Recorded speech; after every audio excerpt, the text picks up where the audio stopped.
Price the lord. ಕರ್ತನಾಮಕ್ಕೆ ಸ್ತೋತ್ರ ಉಂಟಾಗಲಿ.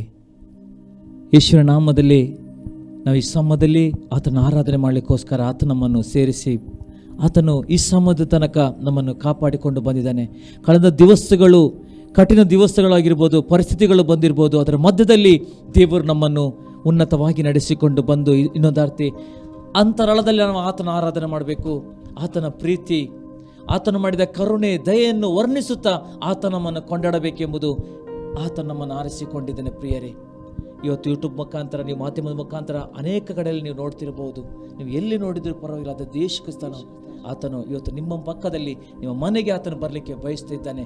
ಯಾಕಂದರೆ ಈ ಆರಾಧನೆ ನಿಮ್ಮ ಜೀವಿತ, ನಿಮ್ಮ ಕುಟುಂಬ ಜೀವಿತದಲ್ಲಿ ಒಂದು ಆಶೀರ್ವಾದ, ಒಂದು ಬಿಡುಗಡೆ, ಒಂದು ಅದ್ಭುತ ಮಾಡುವಂಥದ್ದಾಗಿದೆ. ಯಾಕಂದರೆ ದೇವರ ಸನ್ನಿಧಿಯಲ್ಲಿ ಯಾವಾಗ ನಾವು ಆರಾಧನೆ ಮಾಡ್ತೇವೋ ಅಲ್ಲಿ ದೇವರ ಬಿಡುಗಡೆಗಳು ಉಂಟಾಗೋದು ನೋಡ್ತೇವೆ. ಪ್ರಿಯರೇ, ನಾವು ನೋಡ್ತೇವೆ ಬೈಬಲಲ್ಲಿ ಯೇಸುವಿನ ಮಾತುಗಳು ಅನೇಕ ರೀತಿಯಲ್ಲಿ ವಾಗ್ದಾನಗಳು, ಅನೇಕ ಆಜ್ಞೆಗಳು, ಅನೇಕ ಮಾತುಗಳು ಮಾತಾಡ್ಬಾರ್ದು ನೋಡ್ತೇವೆ.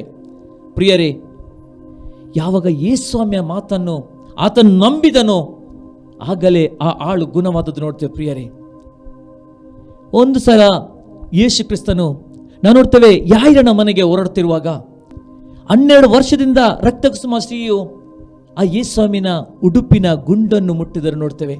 ಪ್ರಿಯರೇ, ಒಂದು ಕ್ಷಣ ಮುಟ್ಟಿದ ತಕ್ಷಣ ಅವಳ ಜೀವಿತದಲ್ಲಿ ಅನೇಕ ವೇದನೆ, ಅನೇಕ ಕಷ್ಟಗಳು, ಅನೇಕ ಆಸ್ಪತ್ರೆಗಳನ್ನು ತಿರುಗಿಕೊಂಡು ಆದರೆ ಯೇಸುವಿನ ಯಾವಾಗ ಮುಟ್ಟುತ್ತಾಳೋ ಅವಳ ಜೀವಿತದಲ್ಲಿ ಒಂದು ಬಿಡುಗಡೆಯನ್ನು ಕಂಡದ್ದು ನೋಡ್ತೇವೆ. ಪ್ರಿಯರೇ, ಸಮಸ್ಯೆ ದೊಡ್ಡದಲ್ಲ, ರೋಗ ದೊಡ್ಡದಲ್ಲ, ಯಾವುದೇ ಪರಿಸ್ಥಿತಿ ದೊಡ್ಡದಲ್ಲ, ಅದಕ್ಕಿಂತಲೂ ದೊಡ್ಡದು ನಮ್ಮ ಯೇಸು ಕ್ರಿಸ್ತನಾಗಿದ್ದಾನೆ. ಆತನು ಈ ಲೋಕದ ಮೇಲೆ ಎಷ್ಟೋ ಪ್ರೀತಿಯನ್ನಿಟ್ಟು ತನ್ನ ಒಬ್ಬನೇ ಮಗನನ್ನು ಸಮರ್ಪಣೆ ಮಾಡಿಕೊಂಡು ಎಲ್ಲರನ್ನೂ ಪ್ರೀತಿ ಮಾಡಿದಂಥ ತಂದೆ ಇರುವುದಾದರೆ ಅದು ಯೇಸು ಕ್ರಿಸ್ತನೊಬ್ಬನೇ. ಯಾವಾಗ ಆತನ ಮಾತಲ್ಲಿ ನಾವು ನಂಬುತ್ತೇವೋ, ಯಾವಾಗ ಆತನ ಮಾತಿಗೆ ನಾವು ವಿಧೇಯರಾಗುತ್ತೇವೋ, ಯಾವಾಗ ಆತನ ಮಾತನ್ನು ಶ್ರದ್ಧೆಯಿಂದ ಕೇಳಿಕೊಂಡು ನಾವು ತಗ್ಗಿಸಿಕೊಳ್ಳುತ್ತೇವೋ ಆಗ ದೇವರ ಬಲ, ದೇವರ ಶಕ್ತಿ, ದೇವರ ಮಹಿಮೆಯು ಅದು ತುಂಬಲ್ಪಡೋದು. ಪ್ರಿಯರೇ, ಈ ಸಮಯದಲ್ಲಿ ನಾವು ಆರಾಧನೆಗೆ ಹೋಗ್ತಿದ್ದೇವೆ. ನಾವು ನಂಬುತ್ತೇವೆ ಈ ವಾಕ್ಯವನ್ನು ಅನೇಕರು ಕೇಳಿರಬಹುದು.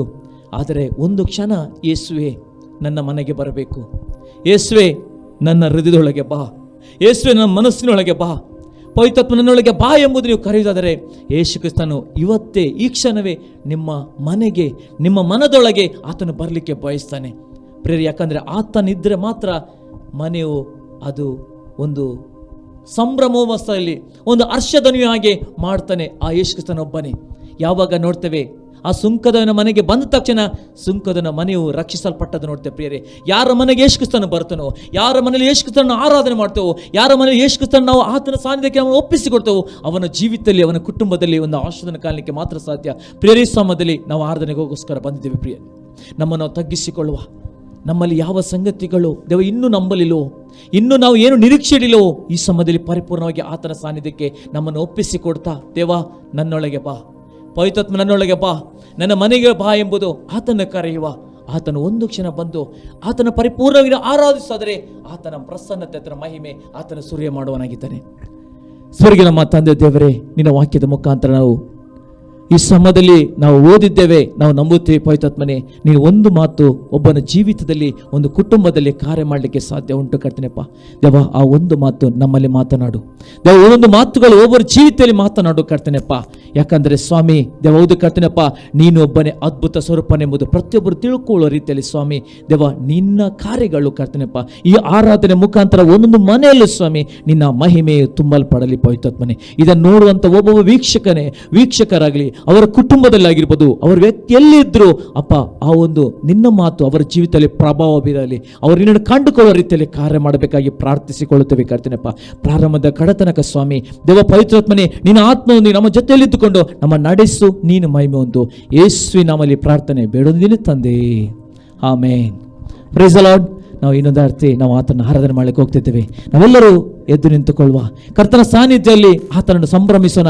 ಯಾಕಂದರೆ ಆತನು ಮಾಡಿದ ಎಲ್ಲ ಉಪಕಾರಗಳಿಗೋಸ್ಕರ ಆತನಿಗೆ ಸ್ತೋತ್ರ ಹೇಳುವ. ಆ ಮನೋಹಾರ ಎಷ್ಟು ನಿನ್ನ ಸಾನ್ನಿಧ್ಯದಲ್ಲಿ, ನಿನ್ನ ಅಂಗಳದಲ್ಲಿ ಇರುವಂಥ ಒಂದು ದಿನ ಅದು ಸಹಸ್ರ ದಿನಕ್ಕಿಂತಲೂ ಉತ್ತಮ ಎಂಬುದು, ಒಂದು ಉನ್ನತ ಎಂಬುದು ನಂಬಿಕೊಂಡು ಆತನ ನಾಮವನ್ನು ಸಂಕೀರ್ತಿಸುವ, ಮಹಿಮೆ ಸಲ್ಲಿಸುವ.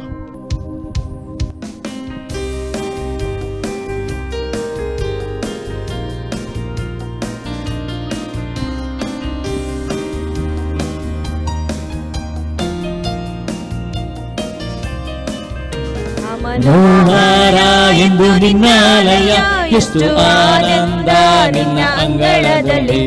ಮನೋಹರ ಎಂದು ನಿನ್ನಾಲಯ, ಎಷ್ಟು ಆನಂದ ನಿನ್ನ ಅಂಗಳದಲ್ಲಿ. ದೇವರೇ ನಂತನು ಮನದಿಂದ ಹಲ್ಲೆಲೂಯ ಹಾಡುವೆ.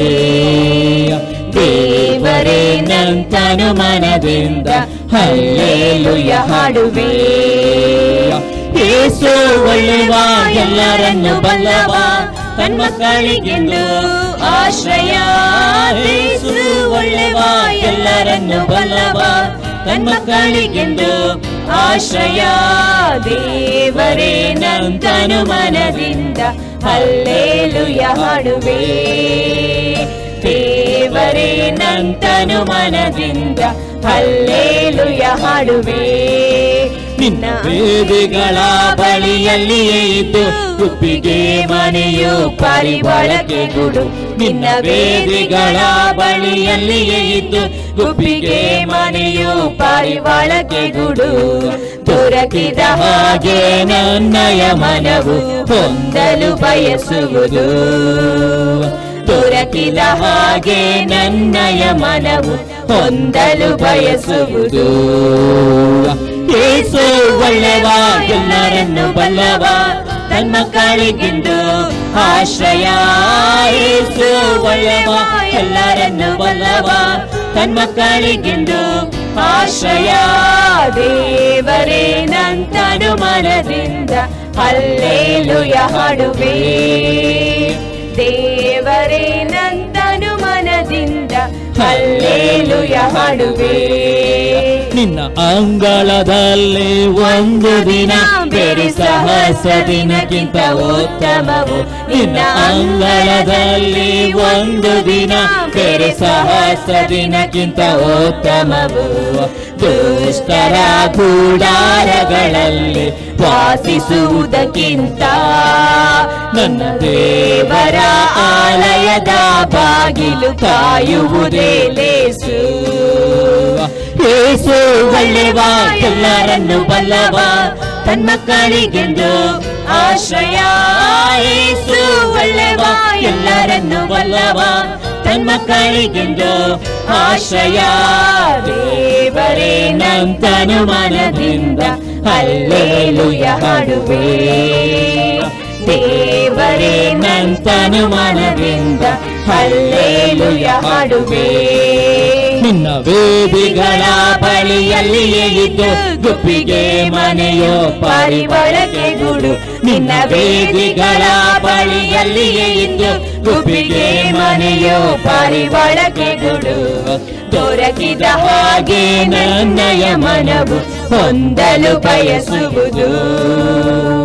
ದೊರಕಿದ ಹಾಗೆ ನನ್ನಯ ಮನವು ಹೊಂದಲು ಬಯಸುವುದು. ಯೇಸು ಒಳ್ಳೆವ, ಎಲ್ಲರನ್ನು ಬಲ್ಲವ, ತನ್ನ ಮಕ್ಕಳಿಗೆಂದು ಆಶ್ರಯ. ಯೇಸು ಒಳ್ಳೆವ, ಎಲ್ಲರನ್ನು ಬಲ್ಲವ, ತನ್ನ ಮಕ್ಕಳಿಗೆಂದು ಆಶ್ರಯ. ದೇವರೇ ನಂತನು ಮನದಿಂದ ಹಲ್ಲೆಲೂಯ ಹಾಡುವೆ. ದೇವರೇ ನಂತನು ಮನದಿಂದ ಹಲ್ಲೆಲೂಯ ಹಾಡುವೆ. ದೇವರೇ ನಂತನು ಮನದಿಂದ ಹಲ್ಲೆಲೂಯ ಹಾಡುವೆ. ದೇವರೇ ನಂತನು ಮನದಿಂದ ಹಲ್ಲೆಲೂಯ ಹಾಡುವೆ. ದೇವರೇ ನಂತನು ಮನದಿಂದ ಹಲ್ಲೆಲೂಯ ಹಾಡುವೆ. ದೇವರೇ ನಂತನು ಮನದಿಂದ ಹಲ್ಲೆಲೂಯ ಹಾಡುವೆ. ಯೇಸುವೇ, ಆ ಮನೋಹರ ನಿನ್ನ ಅಂಗಳದಲ್ಲಿ, ಹೌದು ಸ್ವಾಮಿ, ನಾವು ನಿನ್ನ ಅಂಗಳದಲ್ಲಿ ಸೇರಬೇಕೆಂಬುದು ಹಂಬಲಿಸುತ್ತದೆ. ಯಾವ ರೀತಿ ಕೀರ್ತನೆಗಳ 42ನೇ ಕೀರ್ತನೆ ಹೇಳ್ತದೆ, ಹೌದು ಸ್ವಾಮಿ, ಜಿಂಕೆ ನೀರಿನ ಕಾಲುವೆಗಳಲ್ಲಿ ಕಳಬಳಿಗೆ ದೇವ ಯಾವ ರೀತಿ ಹಂಬಲಿಸುತ್ತದೋ ಅದಕ್ಕಿಂತ ಹೆಚ್ಚಾಗಿ ಸ್ವಾಮಿ ನಿನ್ನ ಸಾನ್ನಿಧ್ಯವನ್ನು ಸೇರುವಂತ ಒಂದು ಹಂಬಲ, ಆ ಭಯಕ್ಕೆ ಸ್ವಾಮಿ ನಮಗೆ ಒದಗಿಸಿ ಕೊಟ್ಟದಕ್ಕಾಗಿ ಸ್ತೋತ್ರಲಿದ್ದೇವೆ. ನಿನ್ನ ವೇದಿಗಳಿಗೆ ದೇವ ಹೌದು ಗುಬ್ಬಿಗೆ ಆ ಮನೆಯನ್ನು ಸ್ವಾಮಿ, ಆ ಪಾರಿವಾಳಕ್ಕೆ ಗೂಡನ್ನು ಕೊಟ್ಟಂತ ದೇವರು ಇವತ್ತು ನಮಗೆ ದೇವರಾಗಿ, ನಿನ್ನ ಸಾರೂಪ್ಯದಲ್ಲಿ ನಮ್ಮನ್ನು ಉಂಟು ಮಾಡಿ, ನಿನ್ನ ಸಾರೂಪ್ಯದಲ್ಲಿ ನಮ್ಮನ್ನು ಸೃಷ್ಟಿ ಮಾಡಿದ ದೇವರು ಇವತ್ತು ನಮಗೆ ಉತ್ಕೃಷ್ಟವಾದ ಒಂದು ಉನ್ನತವಾದ ಯೋಜನೆ ಇಟ್ಟಂತ ದೇವರೇ, ನೀನು ನಮ್ಮನ್ನು ಆಶ್ರಯ ಮಾಡುವಂತ ದೇವರಾಗಿದ್ದೆ ಕರ್ತನಪ್ಪ. ನಿನ್ನ ಅಂಗಳದಲ್ಲಿ ಸೇರಬೇಕಂತ ನನ್ನ ಆ ಒಂದು ಹೃದಯವು ಯಾವಾಗ ಬಯಸುವ ರೀತಿಯಲ್ಲಿ ನಮ್ಮನ್ನು ನಡೆಸುವಂತ ದೇವರಾಗಿದ್ದೆ ಕರ್ತನಪ್ಪ. ಅದಕ್ಕೆ ನಾವು ಹೇಳ್ತೀವಿ, ಹತ್ತಿರವೇ ಇರು ಯೇಸುವೆ. ಇಕ್ಕಟ್ಟಿನ ಸಮಯದಲ್ಲಿ ನಿನ್ನ ಹೊರತು ಯಾರು ನನಗೆ ಸಹಾಯ ಮಾಡಲು, ನಿನ್ನ ಹೊರತು ಯಾರಿಲ್ಲ ಕರ್ತನಪ್ಪ. ಈ ಲೋಕದಲ್ಲಿ ಆಶ್ವಾಸನೆ ಕೊಡಬಹುದು, ಅಥವಾ ನಮ್ಮ ಇಡೀ ಕುಟುಂಬದವರು ನಮಗೆ ಆಶ್ವಾಸನೆ ಕೊಡಬಹುದು, ಆದರೆ ಅವರ ಆಶ್ವಾಸನೆ ಮಾತ್ರ ಉಳಿತದೆ ಹೊರತು ಅವರು ಕೊಡಲಿಕ್ಕೆ ಸಾಧ್ಯ ಇಲ್ಲ. ಯಾಕಂದ್ರೆ ನೀನು ಏನು ಮಾತನಾಡ್ತು ಅದನ್ನು ಕೊಡಲು ಪೂರ ನಂಬಿಗಸ್ತನ ದೇವರಾಗಿದ್ದಿ ಕರ್ತನಪ್ಪ. ಎಲ್ಲ ಸೈತಾನನ ಶಕ್ತಿಗಳನ್ನು ಮುರಿದಾಕಿಕೊಂಡು ನಮ್ಮನ್ನು ನಡೆಸುವಂತ ದೇವರೇ, ನಿನ್ನ ಸಾನ್ನಿಧ್ಯಕ್ಕೆ ಹತ್ತಿರವೇ ಇರು ಯೇಸುವೆ. ಹಲ್ಲೆಲೂಯಾ.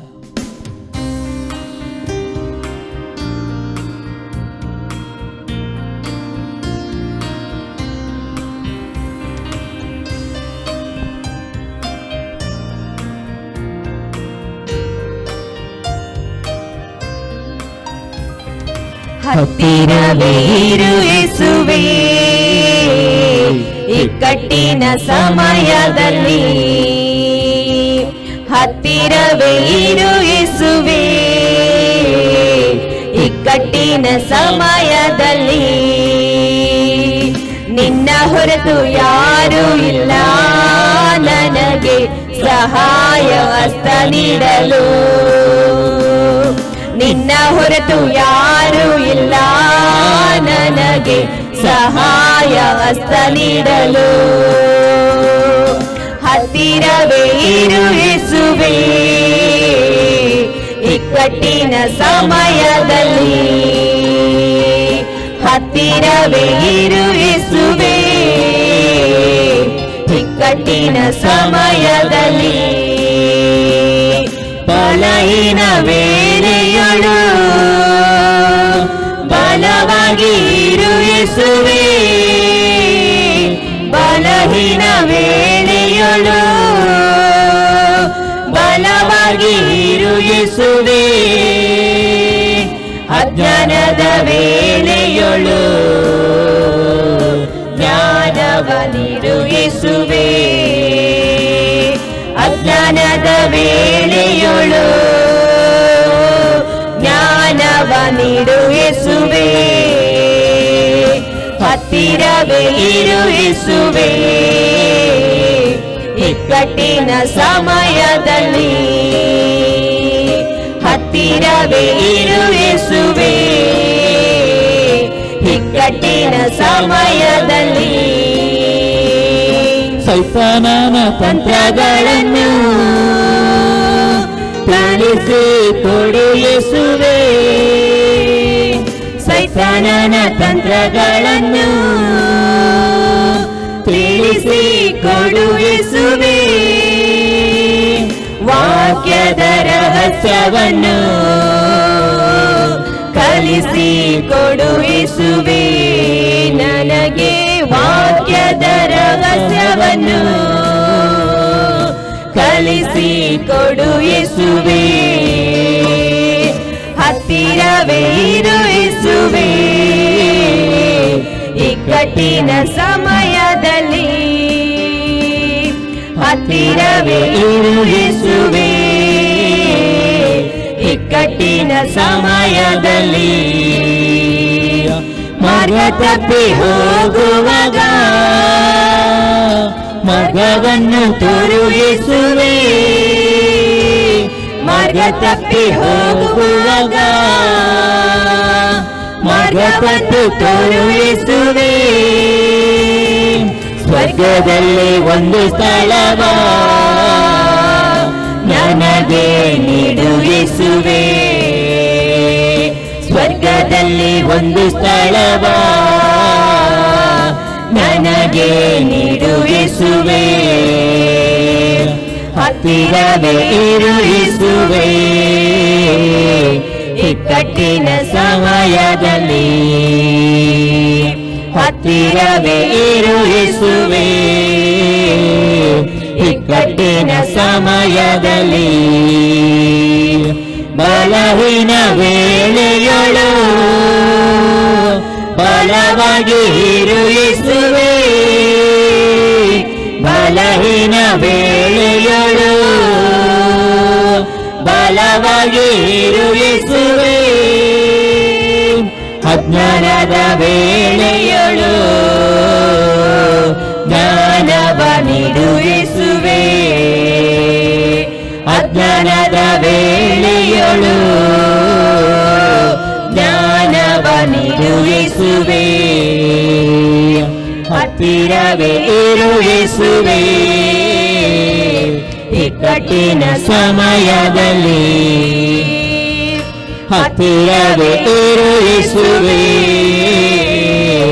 ಇಕ್ಕಟ್ಟಿನ ಸಮಯದಲ್ಲಿ ಮಾರ್ಗ ತಪ್ಪಿ ಹೋಗುವಾಗ ಮಾರ್ಗವನ್ನು ತೋರು ಯೇಸುವೇ, ಮಾರ್ಗ ತಪ್ಪಿ ಹೋಗುವಾಗ ಮಾರ್ಗವನ್ನು ತೋರು ಯೇಸುವೇ, ಸ್ವರ್ಗದಲ್ಲಿ ಒಂದು ಸ್ಥಳವ ನನಗೆ ನೀಡು ಯೇಸುವೇ, ಸ್ವರ್ಗದಲ್ಲಿ ಒಂದು ಸ್ಥಳವ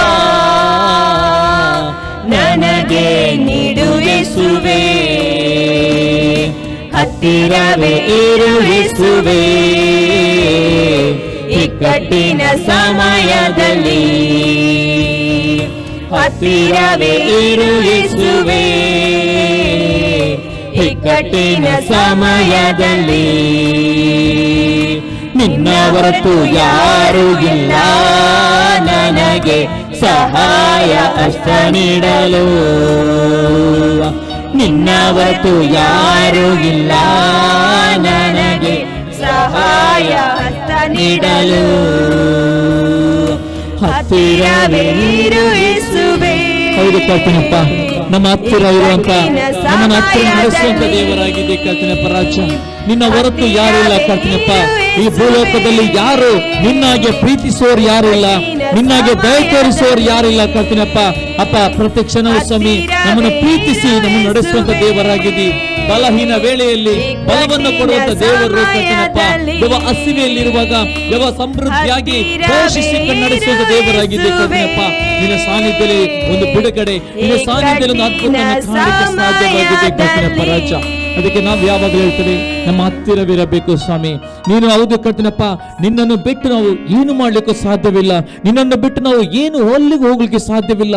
ಯಾಕಂದರೆ ನಮ್ಮ ತಂದೆ ನೀನಾಗಿದ್ದಿ, ನಮ್ಮನ್ನು ಸಂರಕ್ಷಿಸುವಂತ, ನಮ್ಮನ್ನು ಪೋಷಿಸುವಂತ, ನಮ್ಮನ್ನು ಕೈ ಹಿಡಿದು ನಡೆಸುವಂತ ದೇವರು ನೀನಾಗಿದ್ದಿ. ಅದಕ್ಕೆ ನಾವು ಹೇಳ್ತೀವಿ ಸಮಯದಲ್ಲಿ, ನೀನೆನ್ನ ಆಶ್ರಯ, ನನ್ನ ಕೋಟೆ, ನನ್ನ ಬಂಡೆ, ನನ್ನ ಸರ್ವಸ್ವ ನೀನಾಗಿದ್ದೆ ಎಂಬುದು. ಅಪ್ಪ, ಈ ಸಮಯದಲ್ಲಿ ಇನ್ನೊಂದಾರ್ತಿ ನಾವು ಕಣ್ಣುಗಳ ಮುಚ್ಚಿತೆ ಕೊನೆ ಬಾರಿ ನಮ್ಮ ಜೀವಿತದಲ್ಲಿ ಪರಿಪೂರ್ಣವಾಗಿ ಒಪ್ಪಿಸಿಕೊಡ್ತಾ ಆತನ ಕರೆಯುವ. ನಾವು ಹೇಳುವ ಆತನಲ್ಲಿ, ನಾನು ಇಲ್ಲಿದ್ದೇನೆ ದೇವ, ನಾನು ಇಲ್ಲಿದ್ದೇನೆ, ನಾನು ಇಲ್ಲಿದ್ದೇನೆ ದೇವ, ನನ್ನನ್ನು ನಡೆಸು, ನಿನ್ನ ಮಹಿಮೆಯಿಂದ ನಾನು ತುಂಬಿಸಿ ಎಂಬುದು ಆತನಿಗೆ ಪರಿಪೂರ್ಣವಾಗಿ ನಮ್ಮನ್ನು ಒಪ್ಪಿಸಿಕೊಡೋಣ. ಹೋಲಿ ಸ್ಪಿರಿಟ್ ಜೀಸಸ್ ಲಾರ್ಡ್, ಹಲ್ಲೆಲೂಯಾ ರಾಜ.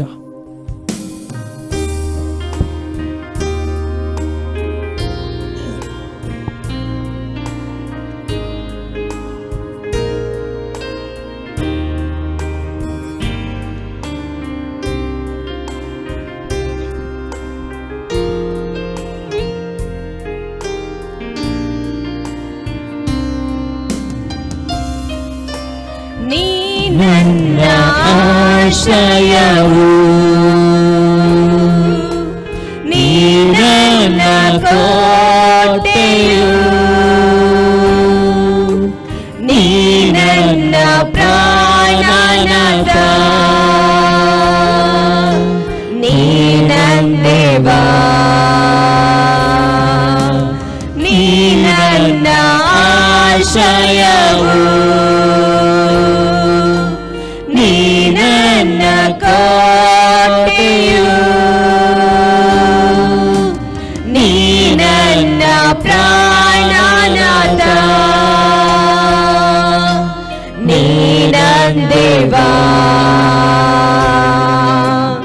ಆರಾಧಿಸುವೆ ಪೂರ್ಣ ಹೃದಯದಿಂದ, ಹರಸಿ ನಿಮ್ಮುಖ ಜೀವ ಮಾನವೆಲ್ಲ, ಸೇವೆ ಮಾಡುವೆ ನೀನೇ ಸರ್ವವೆಂದು ದಾಸಳು ನಾ. ಆರಾಧಿಸುವೆ ಪುನರುದಯದಿಂದ, ಹರಸಿ ನಿನ್ಮುಖ ಜೀವ ಮಾನವೆಲ್ಲ.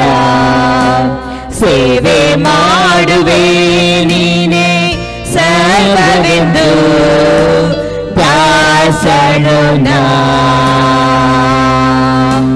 ದಾಸಳು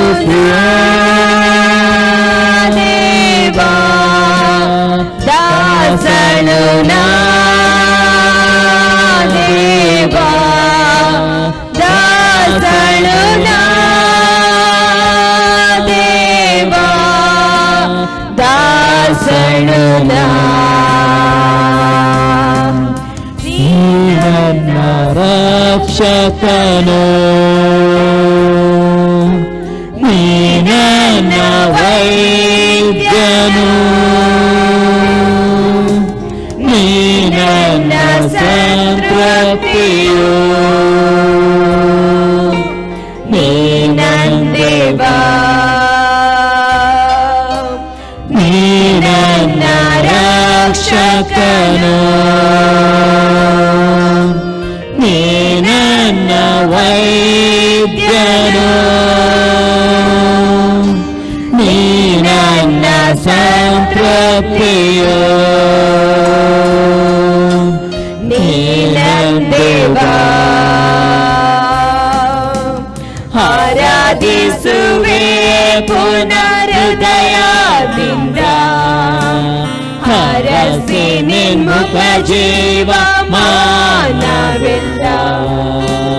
ಸೇವೆ ಮಾಡುವೆ ನೀನೇ ಸರ್ವವೆಂದು ದಾಸಳು ನಾ. ಆರಾಧಿಸುವೆ ಪುನರುದಯದಿಂದ, ಹರಸಿ ನಿನ್ಮುಖ ಜೀವ ಮಾನವೆಲ್ಲ.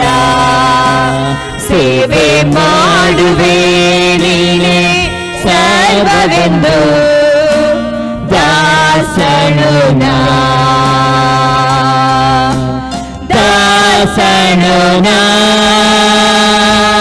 ದೇವಾ, ದಾಸಳು ನಾ ದೇವಾ, ದಾಸಳು ನಾ ದೇವಾ, ದಾಸಳು ನಾ. ನೀ ನನ್ನ ಪಾಲಕನು, ನೀ ನನ್ನ ಆಶ್ವಾಸನೆ, ನೀ ನನ್ನ ಮೊಂಬಲವು, ನೀ ನಂದೇವಾ, ನೀ ನನ್ನ ಪಾಲಕನು,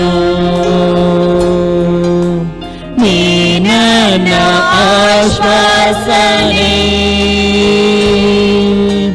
ನೀ ನನ್ನ ಮೊಂಬಲವು, ನೀ ನಂದೇವಾ. ಆರಾಧಿಸುವೆ ಪುನರುದಯದಿಂದ, ಹರಸಿ ನಿನ್ಮುಖ ಜೀವ ಮಾನವೆಲ್ಲ.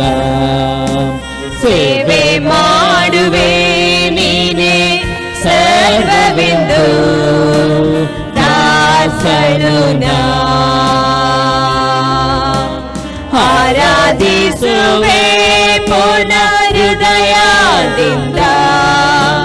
ಹರಸಿ ನಿನ್ಮುಖ ಜೀವ ಮಾನವೆಲ್ಲ. ಸೇವೆ ಮಾಡುವೆ ನೀನೇ ಸರ್ವವೆಂದು ದಾಸಳು ನಾ. ದಾಸನು ನಾ ದೇವಾ, ದಾಸಳು ನಾ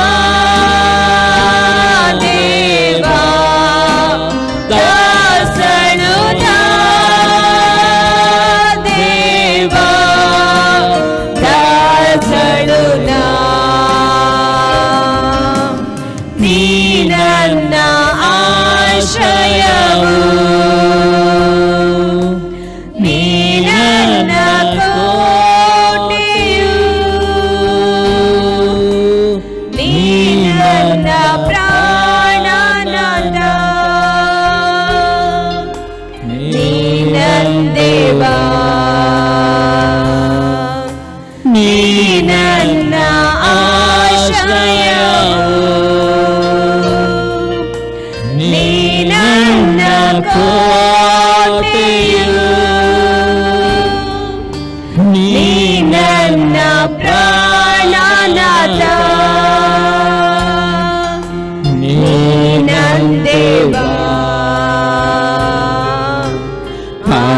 ಆರಾಧಿಸುವೆ ಪೂರ್ಣ ಹೃದಯದಿಂದ. ಹರಸಿ ನಿನ್ಮುಖ ಜೀವ ಮಾನವೆಲ್ಲ. ಸೇವೆ ಮಾಡುವೆ ನೀನೇ ಸರ್ವಗೊಂದು ದಾಸನು ನಾ. ಆರಾಧಿಸುವೆ ಪೂರ್ಣ ಹೃದಯದಿಂದ. ಯೇಸುವೆ, ನಾವು ಆರಾಧಿಸ್ತೇವೆ ಕರ್ತನಪ್ಪ. ನಾವು ಜಯಘೋಷಗಳು ಮಾಡ್ತೇವೆ ಕರ್ತನಪ್ಪ. ನಿನ್ನನ್ನು ಆರಾಧಿಸಿ ಕೊಂಡಾಡ್ತೇವೆ. ನೀನು ನನ್ನ ಆಶ್ರಯವಾಗಿದೆ, ನನ್ನ ದುರ್ಗವಾಗಿದೆ, ನನ್ನ ಬಂಡೆಯಾಗಿದೆ ಎಂಬುದು ನಾವು ಕೇಳುತ್ತೇವೆ ಕರ್ತನಪ್ಪ. ರಾಜ್ಯ ನಮ್ಮ ಪಾಲಕನಾಗಿ ರಕ್ಷಕನಾಗಿದ್ದುಕೊಂಡು ನಮ್ಮನ್ನು ಮುನ್ನಡೆಸಿದ ನಾವು ಎಲ್ಲಿದ್ದೇವೆ ಸ್ವಾಮಿ. ನಿನ್ನ ಸೇವೆಗೋಸ್ಕರ, ನಿನ್ನ ಮಹಿಮೆಗೋಸ್ಕರ ನಾವು ಎಲ್ಲಿದ್ದೇವೆ ಪವಿತ್ರಪ್ಪನೇ.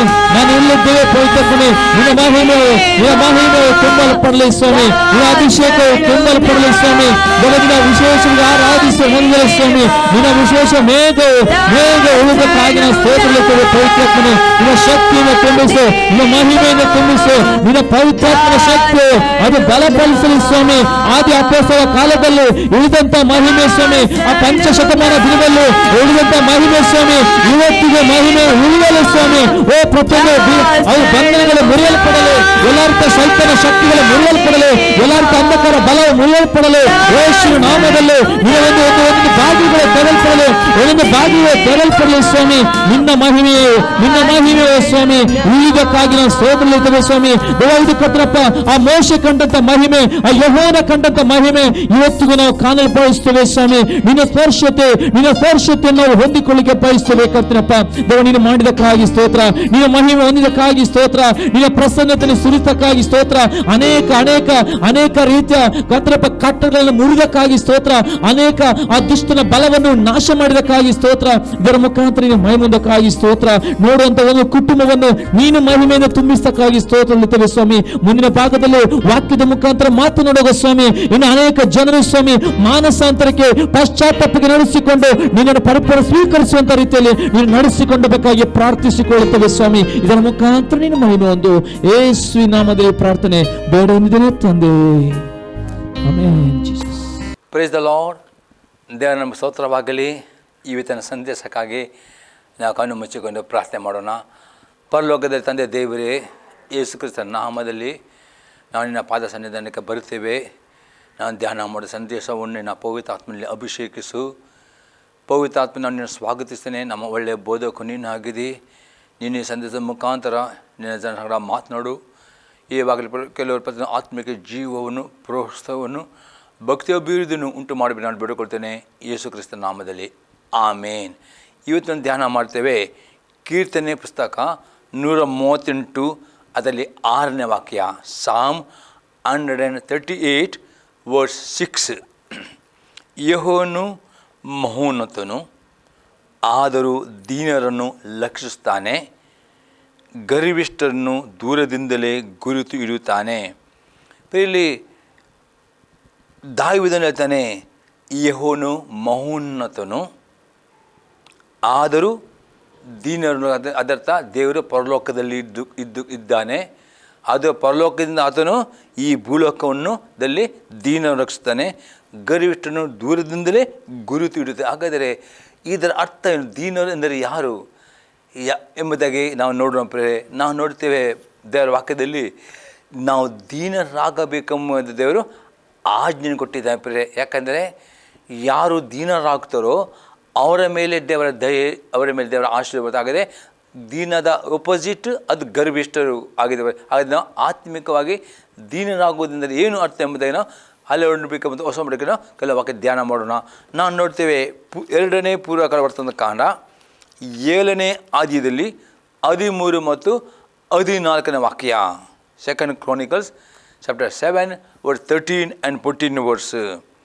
ನಾನು ಆಕಾಶವನ್ನು ಮಳೆಗರಂತೆ ಮುಚ್ಚುವಾಗಲೂ, ದೇಶವನ್ನು ತಿಂದು ಬಿಡುವುದಕ್ಕೆ ಮಿಡಿತವನ್ನು ಕಳುಹಿಸುವಾಗಲೂ, ನನ್ನ ಪ್ರಜೆಯ ಮೇಲೆ ಘೋರವ್ಯಾಧಿಯನ್ನು ಬರ ಮಾಡುವಾಗಲೂ, ನನ್ನ ಪ್ರಜೆಗಳು ತಮ್ಮನ್ನು ತಗ್ಗಿಸಿಕೊಂಡು ತಮ್ಮ ಕೆಟ್ಟ ನಡತೆಯನ್ನು ಬಿಟ್ಟು ತಿರುಗಿಕೊಂಡು ನನ್ನನ್ನು ಪ್ರಾರ್ಥಿಸಿ ನನ್ನ ದರ್ಶನವನ್ನು ಬಯಸುವುದಾದರೆ ನಾನು ಪರಲೋಕದಿಂದ ಲಾಲಿಸಿ ಅವರ ಪಾಪಗಳನ್ನು ಕ್ಷಮಿಸಿ ಅವರ ದೇಶದಲ್ಲಿ ಆರೋಗ್ಯವನ್ನು ದಯಪಾಲಿಸುವೆನು. ಪ್ರೇರಲ್ಲಿ ಅಲ್ಲಿ ನಾವು ನೋಡ್ತೇವೆ, ಅಲ್ಲಿ ಪೂರ್ವಕಾಲಕ್ಕಂತ ನಾವು ನೋಡ್ತೇವೆ, ಸೊಲೊಮೋನ ಹೇಳ್ತಾನೆ ಪ್ರೇರಲ್ಲಿ, ನಿಮ್ಮ ಜೀವಿತದಲ್ಲಿ ಪ್ರೇರೆ ಆಶೀರ್ವಾದ ತಡೆ ಇಡುವುದಾದರೆ, ಅದು ನಿಮ್ಮ ಕೆಲಸದಲ್ಲಿ ನಿಮ್ಮ ಬಿಸ್ನೆಸ್ ನಷ್ಟ ಉಂಟಾಗುವುದಾದರೆ, ಅಥವಾ ನಿಮಗೆ ಬಾಧಿಸಲಿಕ್ಕೆ ವ್ಯಾಧಿಗಳು ಇರುವುದಾದರೆ, ಇಲ್ಲಿ ಸೊಲೊಮೋನ ಹೇಳ್ತಾನೆ, ದೇವರು ಹೇಳ್ತಾನೆ ಇಲ್ಲಿ, ನನ್ನ ಪ್ರಜೆಗಳು ತಮ್ಮನ್ನು ತಗ್ಗಿಸಿಕೊಳ್ಳಬೇಕು. ಮತ್ತು ತಗ್ಗಿಸಿಕೊಳ್ಳುವುದು ಅರ್ಥ ಆಗಿದೆ ಬರೀ ಒಂದನ್ನು ಶಾರೀರಿಕವಾಗಿ ಊಟ ಬಿಟ್ಟು ಉಪವಾಸ ಮಾಡಿ ದೇವರನ್ನು ತಗ್ಗಿಸುವುದಾಗಿದೆ. ಇನ್ನೊಂದು ದೀನ ಮನಸ್ಸಾಗಿದೆ ಬರೀ ಪಾಪಕ್ಕೆ ಪಶ್ಚಾತ್ತಾಪಡು, ದೇವರ ಹತ್ರ ಬೇಡಬೇಕು, ದೇವ ನನ್ನ ಪ್ರಾರ್ಥನೆಗೆ ಅಡ್ಡಿ ಇರುವ ಯಾವುದೇ ಪಾಪಗಳಿದ್ದರೆ, ಯಾವುದು ಗುಪ್ತ ಪಾಪಗಳಿದ್ದರೆ ದೇವರ ಆತ್ಮನೆ ನನಗೆ ತೋರಿಸಿಕೊಡು ಎಂಬುದಾಗಿ ಆ ಪಶ್ಚಾತ್ತಾಪ ಪಡೋದಕ್ಕೋಸ್ಕರವಾಗಿ ಮತ್ತು ದೇವರ ಸ್ವರ ಕೇಳಬೇಕಾದರೆ ನೀವು ಉಪವಾಸವಿದ್ದುಕೊಂಡು ದೇವರಲ್ಲಿ ಪ್ರಾರ್ಥಿಸುವಾಗ ಅತಿ ಸ್ಪಷ್ಟವಾಗಿ ದೇವರ ಆತ್ಮನು ನಿಮಗೆ ಅಡ್ಡಿ ಇರುವ ಪಾಪಗಳ ಬಗ್ಗೆ ನಿಮಗೆ ದೇವರಾತ್ಮನು ಜ್ಞಾಪಕ ತರುತ್ತಾನೆ. ವಾಕ್ಯದ ಮುಖಾಂತರ ನಿಮಗೆ ಅದನ್ನು ನೆನಪಿಸ್ತಾನೆ. ಅದಕ್ಕೆ ಆ ಪಾಪಕ್ಕೆ ಪಶ್ಚಾತ್ತಾಪ ಪಡುವುದಾದರೆ, ಆ ಪಾಪದ ಕೃತ್ಯವನ್ನು ಬಿಟ್ಟು ಬಿಡುವುದಾದರೆ, ದೇವರ ಬಗ್ಗೆ ಬೀದಿ ಹಾಕಿಕೊಂಡು ಪ್ರಾರ್ಥನೆ ಮಾಡಿದ್ರೆ ನಿಮ್ಮ ಪ್ರತಿಯೊಂದು ಪ್ರಾರ್ಥನೆ ಕೇಳಿಕೊಂಡು ನಿಮಗೆ ಇರುವ ಎಲ್ಲ ಕಷ್ಟದಿಂದ ನಿಮಗೆ ಪರಲೋಕದ ದ್ವಾರಗಳನ್ನು ತೆರೆದುಕೊಂಡು ನಿಮಗೆ ಎಲ್ಲ ಆಶೀರ್ವಾದವನ್ನು ಕೊಡುತ್ತಾನೆ. ಇದು ಅರ್ಥವಾಗಿದೆ. ನಿಮ್ಮ ಕೈ ಕೆಲಸವನ್ನು ಆಶೀರ್ವಾದ ಮಾಡ್ತಾನೆ, ನಿಮಗೆ ಅದು ವ್ಯಾಧಿಯನ್ನು ಗುಣ ಮಾಡುವನು ಆಗಿದ್ದಾನೆ. ಆಗಿದೆ ಈ ರೀತಿ ನೀವು ದೇವರ ತಗ್ಗಿಸ್ಕೊಂಡು ಬರುವುದು ಅಂದರೆ, ಒಂದು ಶಾರೀರಿಕವಾಗಿ ತಗ್ಗಿಸುವುದಕ್ಕೆ ಉಪವಾಸ ಮಾಡುವುದು, ಆತ್ಮಿಕ ತಗ್ಗಿಸುವುದು ಅರ್ಥ ಆಗದೆ ನಿಮ್ಮಲ್ಲಿರೋ ಪಾಪವನ್ನು ಹುಡುಕಿಕೊಂಡು ಅದಕ್ಕೆ ಪಶ್ಚಾತ್ತಾಪಟ್ಟುಕೊಂಡು ದೇವರ ವಾಕ್ಯ ವಿಧಿಯಾಗಿ ನಡೆಯುವುದು ಆಗಿದೆ. ಈ ರೀತಿ ನೀವು ಮಾಡುವುದಾದರೆ ಮಾತ್ರವೇ ಇಲ್ಲಿ ಸೊಲೊಮೋನ ಹೇಳ್ತಾನೆ, ನಿಮಗೋಸ್ಕರ ಮುಚ್ಚಲ್ಪಟ್ಟ ಪರಲೋಕದ ಬಾಗಿಲು ತೆರೆಯಲ್ಪಡುತ್ತದೆ, ದೇವನ ಪ್ರಾಥಮಿಕ ಕೊಡುತ್ತಾನೆ, ಆಶೀರ್ವಾದ ಕೊಡುತ್ತಾನೆ ಎಂಬುದಾಗಿ ಒಂದು ಅರ್ಥವಾಗಿದೆ. ಇನ್ನೊಂದು ಮಿಡತೆಗಳು ನಿಮ್ಮ ತಿಂದು ಬಿಡೋದರೆ ನಿಮ್ಮ ಕೈ ಕೆಲಸ ನಷ್ಟವಾದ ನಿಮ್ಮ ಕೆಲಸ ಬಿಸ್ನೆಸ್ ಆರ್ಥಿಕ ರೀತಿಯ ಸಮೃದ್ಧಿ ಕೊಡುತ್ತಾನೆ. ಮೂರನೇದಾಗಿ ನಿಮ್ಮಲ್ಲಿ ಘೋರ ವ್ಯಾಧಿ ಇರುವುದಾದರೆ ಅದನ್ನು ದೇವರು ಗುಣ ಮಾಡುವವನು ಆಗಿದ್ದಾನೆ. ಅದು ಈ ರೀತಿ ನೀವು ತಗ್ಗಿಸ್ಕೊಂಡು ಬರ್ತಾರೋ ಇಂಥ ಒಂದು ಪರಲೋಕ ದೃಷ್ಟಿಸ್ತಾನೆ ಎಂಬುದಾಗಿ ದಾವೀದನು ತನ್ನ ಅನುಭವದಿಂದ, ಯಾಕಂದರೆ ದಾವೀದನು ತನ್ನ ಜೀವಿತದಲ್ಲಿ ಬಂದ ಎಲ್ಲ ಕಷ್ಟಗಳಿಂದ ಬಿಡುಗಡೆ ಹೊಂದಲಿಕ್ಕೆ ಅವನು ಉಪವಾಸ ಇದ್ದುಕೊಂಡು ಪಶ್ಚಾತ್ತಾಪ ಪಟ್ಟನು ಮತ್ತು ದೇವರ ವಿಧಿಯನ್ನು ಅದಕ್ಕೆ ಅವನ್ನೆಲ್ಲದಲ್ಲಿ ದೇವರ ಆಶೀರ್ವಾದ ಹೊಂದಿಕೊಂಡು ಅದಕ್ಕೆ ಇವತ್ತು ನಿಮ್ಮ ಜೀವಿತದಲ್ಲಿ ಇರುವ ಕಷ್ಟದಿಂದ ಇದು ಅನೇಕರು ನಾನಾ ವಿಧ ಕಷ್ಟದಲ್ಲಿ ಇದ್ದೀರಿ ದೇವರ ತೋರಿಸ್ತಿದ್ದಾನೆ. ಅನೇಕರು ಕೈ ಕೆಲಸ ಅವರ ಬಿಸ್ನೆಸ್ ನಷ್ಟ ಉಂಟಾಗಿದೆ ಅದನ್ನು ತೋರಿಸ್ತಾ ಇದ್ದಾನೆ. ಅನೇಕರು ಕೆಲವು ವ್ಯಾಧಿ ಪೀಡಿತರಾಗಿದ್ದೀರಿ, ಎಷ್ಟು ಮೆಡಿಸಿನ್ ಎಂಬುದು ಗುಣವಾಗುವುದಿಲ್ಲ. ಈ ಮೂರು ಕಾರಣಗಳಿಂದ ಅದು ಮೂರು ರೀತಿಯ ಕಷ್ಟಗಳು ನಿಮಗೆ ಬಿಡಿಸಬೇಕಾದರೆ ಶಾರೀರಿಕವಾಗಿ ಒಂದು ಊಟ ತ್ಯಾಗ ಮಾಡಿ ಪಶ್ಚಾತ್ತಾಪಕ್ಕೆ ಬಂದಿರಿ ಮತ್ತು ಪಾಪವನ್ನು ಬಿಟ್ಟು ಬಿಡಿರಿ, ವಿಧೇಯರಾಗಿರಿ, ಪ್ರಾರ್ಥನೆ ಮಾಡಿರಿ, ದೇವರು ನಿಮ್ಮನ್ನು ದೃಷ್ಟಿಸ್ತಾನೆ, ನಿಮಗೆ ಉತ್ತರವನ್ನು ಕೊಡುವವನು ಆಗಿದ್ದಾನೆ. ಪ್ರಿಯರೇ, ಇನ್ನೊಂದು ಎಕ್ಸಾಂಪಲ್ ನೋಡ್ತೇವೆ. ಪ್ರಸಂಗಿ ಪುಸ್ತಕ 5ನೇ ಅಧ್ಯಾಯದಲ್ಲಿ 1 ಮತ್ತು 2ನೇ ವಾಕ್ಯ. ಪ್ರಸಂಗಿ ಪುಸ್ತಕ 5ನೇ ಅಧ್ಯಾಯದಲ್ಲಿ 1 ಮತ್ತು 2ನೇ ವಾಕ್ಯ. ದೇವಸ್ಥಾನಕ್ಕೆ ಹೋಗುವಾಗ ನಿನ್ನ ಹೆಜ್ಜೆಯನ್ನು ಗಮನಿಸು, ಮೂಢರ ಯಜ್ಞಕ್ಕಿಂತ ಸಾನ್ನಿಧ್ಯಕ್ಕೆ ಬಂದು ಕಿವಿಗೂಡುವುದು ಲೇಸು, ತಾ ಮಾಡುವುದು ಅಧರ್ಮವೆಂದು ಮೂಢರಿಗೆ ಗೊತ್ತೇ ಇಲ್ಲ. ಬಾಯಿ ದುಡುಕಬೇಡ, ದೇವರ ಮುಂದೆ ಮಾತನಾಡಲು ನಿನ್ನ ಹೃದಯದಲ್ಲಿ ಆತುರ ಪಡೆದಿರು. ದೇವರು ಆಕಾಶದಲ್ಲಿದ್ದನಲ್ಲವೇ, ನೀನು ಭೂಮಿಯಲ್ಲಿದ್ದಿ, ಆದ ಕಾರಣ ನಿನ್ನ ಮಾತುಗಳು ಕೊಂಚವಾಗಿರಲಿ. ಇಲ್ಲಿ ಹೇಳ್ತಾನೆ, ದೇವರ ಸನ್ನಿಧಾನಕ್ಕೆ ಬರುವಾಗ ನಿನ್ನ ಹೆಜ್ಜೆ ಅಂದರೆ ನಿನ್ನ ನಡತೆಯನ್ನು ಗಮನಿಸಬೇಕು. ಅನೇಕರು ಏನು ಮಾಡ್ತಾರೆ, ಬರೀ ಪ್ರಾರ್ಥನೆ ಮಾತ್ರ ಮಾಡುತ್ತಾರೆ, ಗಂಟೆ ಪ್ರಾರ್ಥನೆ ಮಾಡ್ತಾರೆ, ದೇವರ ವಾಕ್ಯ ಓದುವುದಿಲ್ಲ, ವಾಕ್ಯ ಧ್ಯಾನ ಮಾಡೋದಿಲ್ಲ, ವಾಕ್ಯದಿಂದ ತಮ್ಮ ಜೀವಿತ ಪರೀಕ್ಷಿಸೋದಿಲ್ಲ. ಇಂತಹ ಅವರು ಗರ್ವಿಷ್ಠರಾಗಿದ್ದಾರೆ. ಈ ರೀತಿ ಬಂದರೆ ಪ್ರಾರ್ಥನೆ ಉತ್ತರ ಸಿಗೋದಿಲ್ಲ. ದೀನತೆ ಅರ್ಥವಾಗಿದೆ. ದೇವರ ಹತ್ರ ಬರುವ ಮೊದಲು, ಪ್ರಾರ್ಥನೆ ಮಾಡುವ ಮೊದಲು ದೇವರ ವಾಕ್ಯನ ಅತಿ ಹೆಚ್ಚಾಗಿ ಓದುವವರು, ಧ್ಯಾನ ಮಾಡೋರಾಗಬೇಕು. ಮತ್ತು ದೇವರ ಹತ್ರ ಬೇಡಬೇಕು. ವಾಕ್ಯ ಓದುವಾಗ, ದೇವ ಈ ವಾಕ್ಯ ನನ್ನನ್ನು ಪರೀಕ್ಷಿಸು, ದೇವ ನಾನು ಶೋಧಿಸು, ನಲ್ಲಿ ಏನಾದರೂ ಗುಪ್ತ ಪಾಪಗಳು ಇದ್ದರೆ, ಅವಿಧತೆಗಳಿದ್ದರೆ ನನಗೆ ತೋರಿಸಿಕೊಡು ಎಂಬುದಾಗಿ ಪ್ರಾರ್ಥನೆ ಪೂರ್ವಕ ದೇವರ ವಾಕ್ಯನ ಓದಬೇಕು. ಆಗ ದೇವರ ಆತ್ಮನು ಆ ವಾಕ್ಯದ ಮುಖದ ಮೇಲೆ ಅವಿಧತೆ ಇರುವುದಾದರೆ, ಗುಪ್ತಗಳ ಪಾಪ ದೇವರ ಆತ್ಮನು ನಮಗೆ ವಾಕ್ಯದ ಮುಖದ ಪಶ್ಚಾತ್ತಾಪ ಕೊಡುತ್ತಾನೆ. ಅದಕ್ಕೆ ನಾವು ಪಶ್ಚಾತ್ತಾಪಟ್ಟುಕೊಂಡು ಆ ಪಾಪವನ್ನು ಅರಿಕೆ ಮಾಡಿ ಬಿಟ್ಟು ವಿಧರಾಗಿಕೊಂಡು ಪ್ರಾರ್ಥನೆ ಮಾಡುವುದಾದರೆ ದೇವರು ಪ್ರಾರ್ಥನೆ ಕೇಳುತ್ತಾನೆ. ಅದು ದೀನತೆ ಆಗಿದೆ. ಅದು ಅನೇಕರು ಹಾಗೆ ಮಾಡದೆ ಬರೀ ಗಂಟೆ ಪ್ರಾರ್ಥನೆ ಮಾಡೋದು ಮಾತ್ರ, ವಾಕ್ಯ ಓದುವುದಿಲ್ಲ, ವಾಕ್ಯ ಧ್ಯಾನ ಮಾಡೋದಿಲ್ಲ, ತಮ್ಮಲ್ಲಿ ಗುಪ್ತ ಪಾಪಗಳು ಅವ್ರಿಗೆ ಗೊತ್ತೇ ಇರುವುದಿಲ್ಲ. ಈ ರೀತಿ ಪ್ರಾರ್ಥನೆ ಮಾಡಿದ್ರೆ ಅದು ಮೂಢರ ಪ್ರಾರ್ಥನೆ, ಅದು ಮೂಢರ ಯಜ್ಞ. ಅದಕ್ಕೆ ದೇವರು ಉತ್ತರ ಕೊಡುವುದಿಲ್ಲ. ಅದಕ್ಕೆ ಅವರು ಗರ್ಭಿಷ್ಠರಾಗದೆ ಹಾಗೆ ಆಗದೆ ನೀವು ದೀನರಾಗಬೇಕು. ದೇವರ ವಾಕ್ಯಕ್ಕೆ ಮುಂದೆ ತಗ್ಗಿಸುವರಬೇಕು, ದೇವರ ವಾಕ್ಯಕ್ಕೆ ವಿಧೇಯರಾಗಬೇಕು. ಅದು ಅಂಥ ದೀನ ದೇವರು ಆಶೀರ್ವಾದ ಮಾಡ್ತಾನೆ ಎಂಬುದಾಗಿ ದಾವೀದನು ಅಲ್ಲಿ ಕೀರ್ತನೆ 139 6ನೇ ವಾಕ್ಯದ ಹೇಳುತ್ತಾನೆ ಪ್ರಿಯರೇ. ಇನ್ನೊಂದು ಎಕ್ಸಾಂಪಲ್ ನೋಡ್ತೇವೆ. ಐಜಯ ಪ್ರವಾದನೆ ಪುಸ್ತಕ 66ನೇ ಆದ್ಯದಲ್ಲಿ 2ನೇ ವಾಕ್ಯ. ಐಜಯ ಚಾಪ್ಟರ್ 66 ವರ್ಸ್ 2. ನಾನು ಕಟಾಕ್ಷಿಸುವವನು ಎಂಥವನೆಂದರೆ ದೀನನು, ಮನ ಮುರಿದವನು, ನನ್ನ ಮಾತಿಗೆ ಭಯಪಡುವವನು ಆಗಿರುವವನೇ. ಪ್ರಿಯಲಿ ಐಜಯ ಪ್ರವಾದಿ ಪುನಃ ಅತಿ ಸ್ಪಷ್ಟತೆ, ನಾನು ಕಟಾಕ್ಷಿಸುವವನು ಎಂದರೆ ದೇವರು ಯಾರ ಮೇಲೆ ದಯೆ ತೋರಿಸುವವನು ಎಂದರೆ ಇಲ್ಲಿ ಹೇಳ್ತಾನೆ ದೀನನು. ಯಾರು ದೇವರ ಮುಂದೆ, ದೇವರ ವಾಕ್ಯದ ಮುಂದೆ ದೀನರಾಗಿ ನಡೆಯುತ್ತಾರೋ ಪ್ರಿಯರೇ, ಆ ದೀನರನ್ನು, ಮನ ಮುರಿಯುವುದೆಂದರೆ ಪಾಪಕ್ಕೆ ಪಶ್ಚಾತ್ತಾಪಪಡುತ್ತಾರೋ ಅವರನ್ನು, ನನ್ನ ಮಾತಿಗೆ ಭಯಪಡುವುದಂದರೆ ದೇವರ ವಾಕ್ಯ ಅವಿಧೇಯರಾಗಲಿಕ್ಕೆ ಭಯಪಡಬೇಕು. ಈ ರೀತಿಯಿಂದ ಒಂದಾಗಿದೆ ದೇವರ ವಾಕ್ಯಕ್ಕೆ ವಿಧೇಯತೆ. ದೀನ ಅಂದರೆ ಪ್ರತಿಯೊಂದರ ವಾಕ್ಯಕ್ಕೆ ವಿಧೇಯರಾಗುವವರನ್ನು, ಮನ ಮುರಿಯುವುದೆಂದರೆ ಪಾಪಕ್ಕೆ ಪಶ್ಚಾತ್ತಾಪಪಡುವವರನ್ನು, ನನ್ನ ಮಾತಿಗೆ ಭಯಪಡದೆ ದೇವರ ವಾಕ್ಯ ಅವಿಧೇಯರಾಗಲಿಕ್ಕೆ ಭಯಪಡಬೇಕು. ಈ ರೀತಿ ಭಯಬೇದೆ ಅವಿಧೇಯರಾಗದಂತೆ ಈ 3 ರೀತಿಯ ಗುಣ ಯಾರು ಉಂಟು ಅವರ ಮೇಲೆ ದೇವರು ವಿಶೇಷವಾಗಿ ಕರುಣಿಸ್ತಾನೆ, ಅವರ ಮೇಲೆ ದೇವರ ದಯೆ ತೋರಿಸ್ತಾನೆ ಎಂಬುದಾಗಿ ಇದು ಅರ್ಥವಾಗಿದೆ. ಇವತ್ತು ಪ್ರಿಯರೇ, ನಿಮ್ಮ ಜೀವಿತದಲ್ಲಿ ಇರುವ ಕಷ್ಟಗಳಿಂದ, ಸಾಲದಿಂದ, ವ್ಯಾಧಿಯಿಂದ ನಿಮಗೆ ಬಿಡುಗಡೆ ಬೇಕಾ? ದೇವರ ವಾಕ್ಯ ಪರಿಪೂರ್ಣ ವಿಧೇಯರಾಗಿರಿ. ಪ್ರತಿಯೊಂದು ಆಜ್ಞೆಗೆ ವಿಧೇಯರಾಗಬೇಕು. ಮತ್ತು ಪಾಪ ನಿಮ್ಮಲ್ಲಿ ಉಂಟು ನಿಮಗೆ ಮನಸ್ಸಾಗಿ ತೋರಿಸಿದ್ರೆ ಪಶ್ಚಾತ್ತಾಪ ಪಡಬೇಕು. ಅವಿಧೇಯರಾಗಲಿಕ್ಕೆ ಭಯ ಪಡಿರಿ. ಈ 3 ಗುಣಗಳು ನಿಮ್ಮಲ್ಲಿದ್ದರೆ 100% ಪರಲೋಕ ದೇವರು ಪರಲೋಕದಲ್ಲಿದ್ದಾನೆ. ಅತಿ ಮೌನ ದೇವರು ಪರಲೋಕದಿಂದ ನಿಮ್ಮನ್ನು ಸೃಷ್ಟಿಸಿಕೊಂಡು ನಿಮ್ಮ ಮೇಲೆ ಕರುಣೆ ತೋರಿಸ್ತಾನೆ ಎಂಬುದಾಗಿ ಐಜಯ ಪ್ರವಾದಿಯಲ್ಲಿ ಹೇಳುತ್ತಾನೆ ಪ್ರಿಯರೇ. ಇನ್ನೊಂದು ಎಕ್ಸಾಂಪಲ್ ನಾವು ನೋಡ್ತೇವೆ.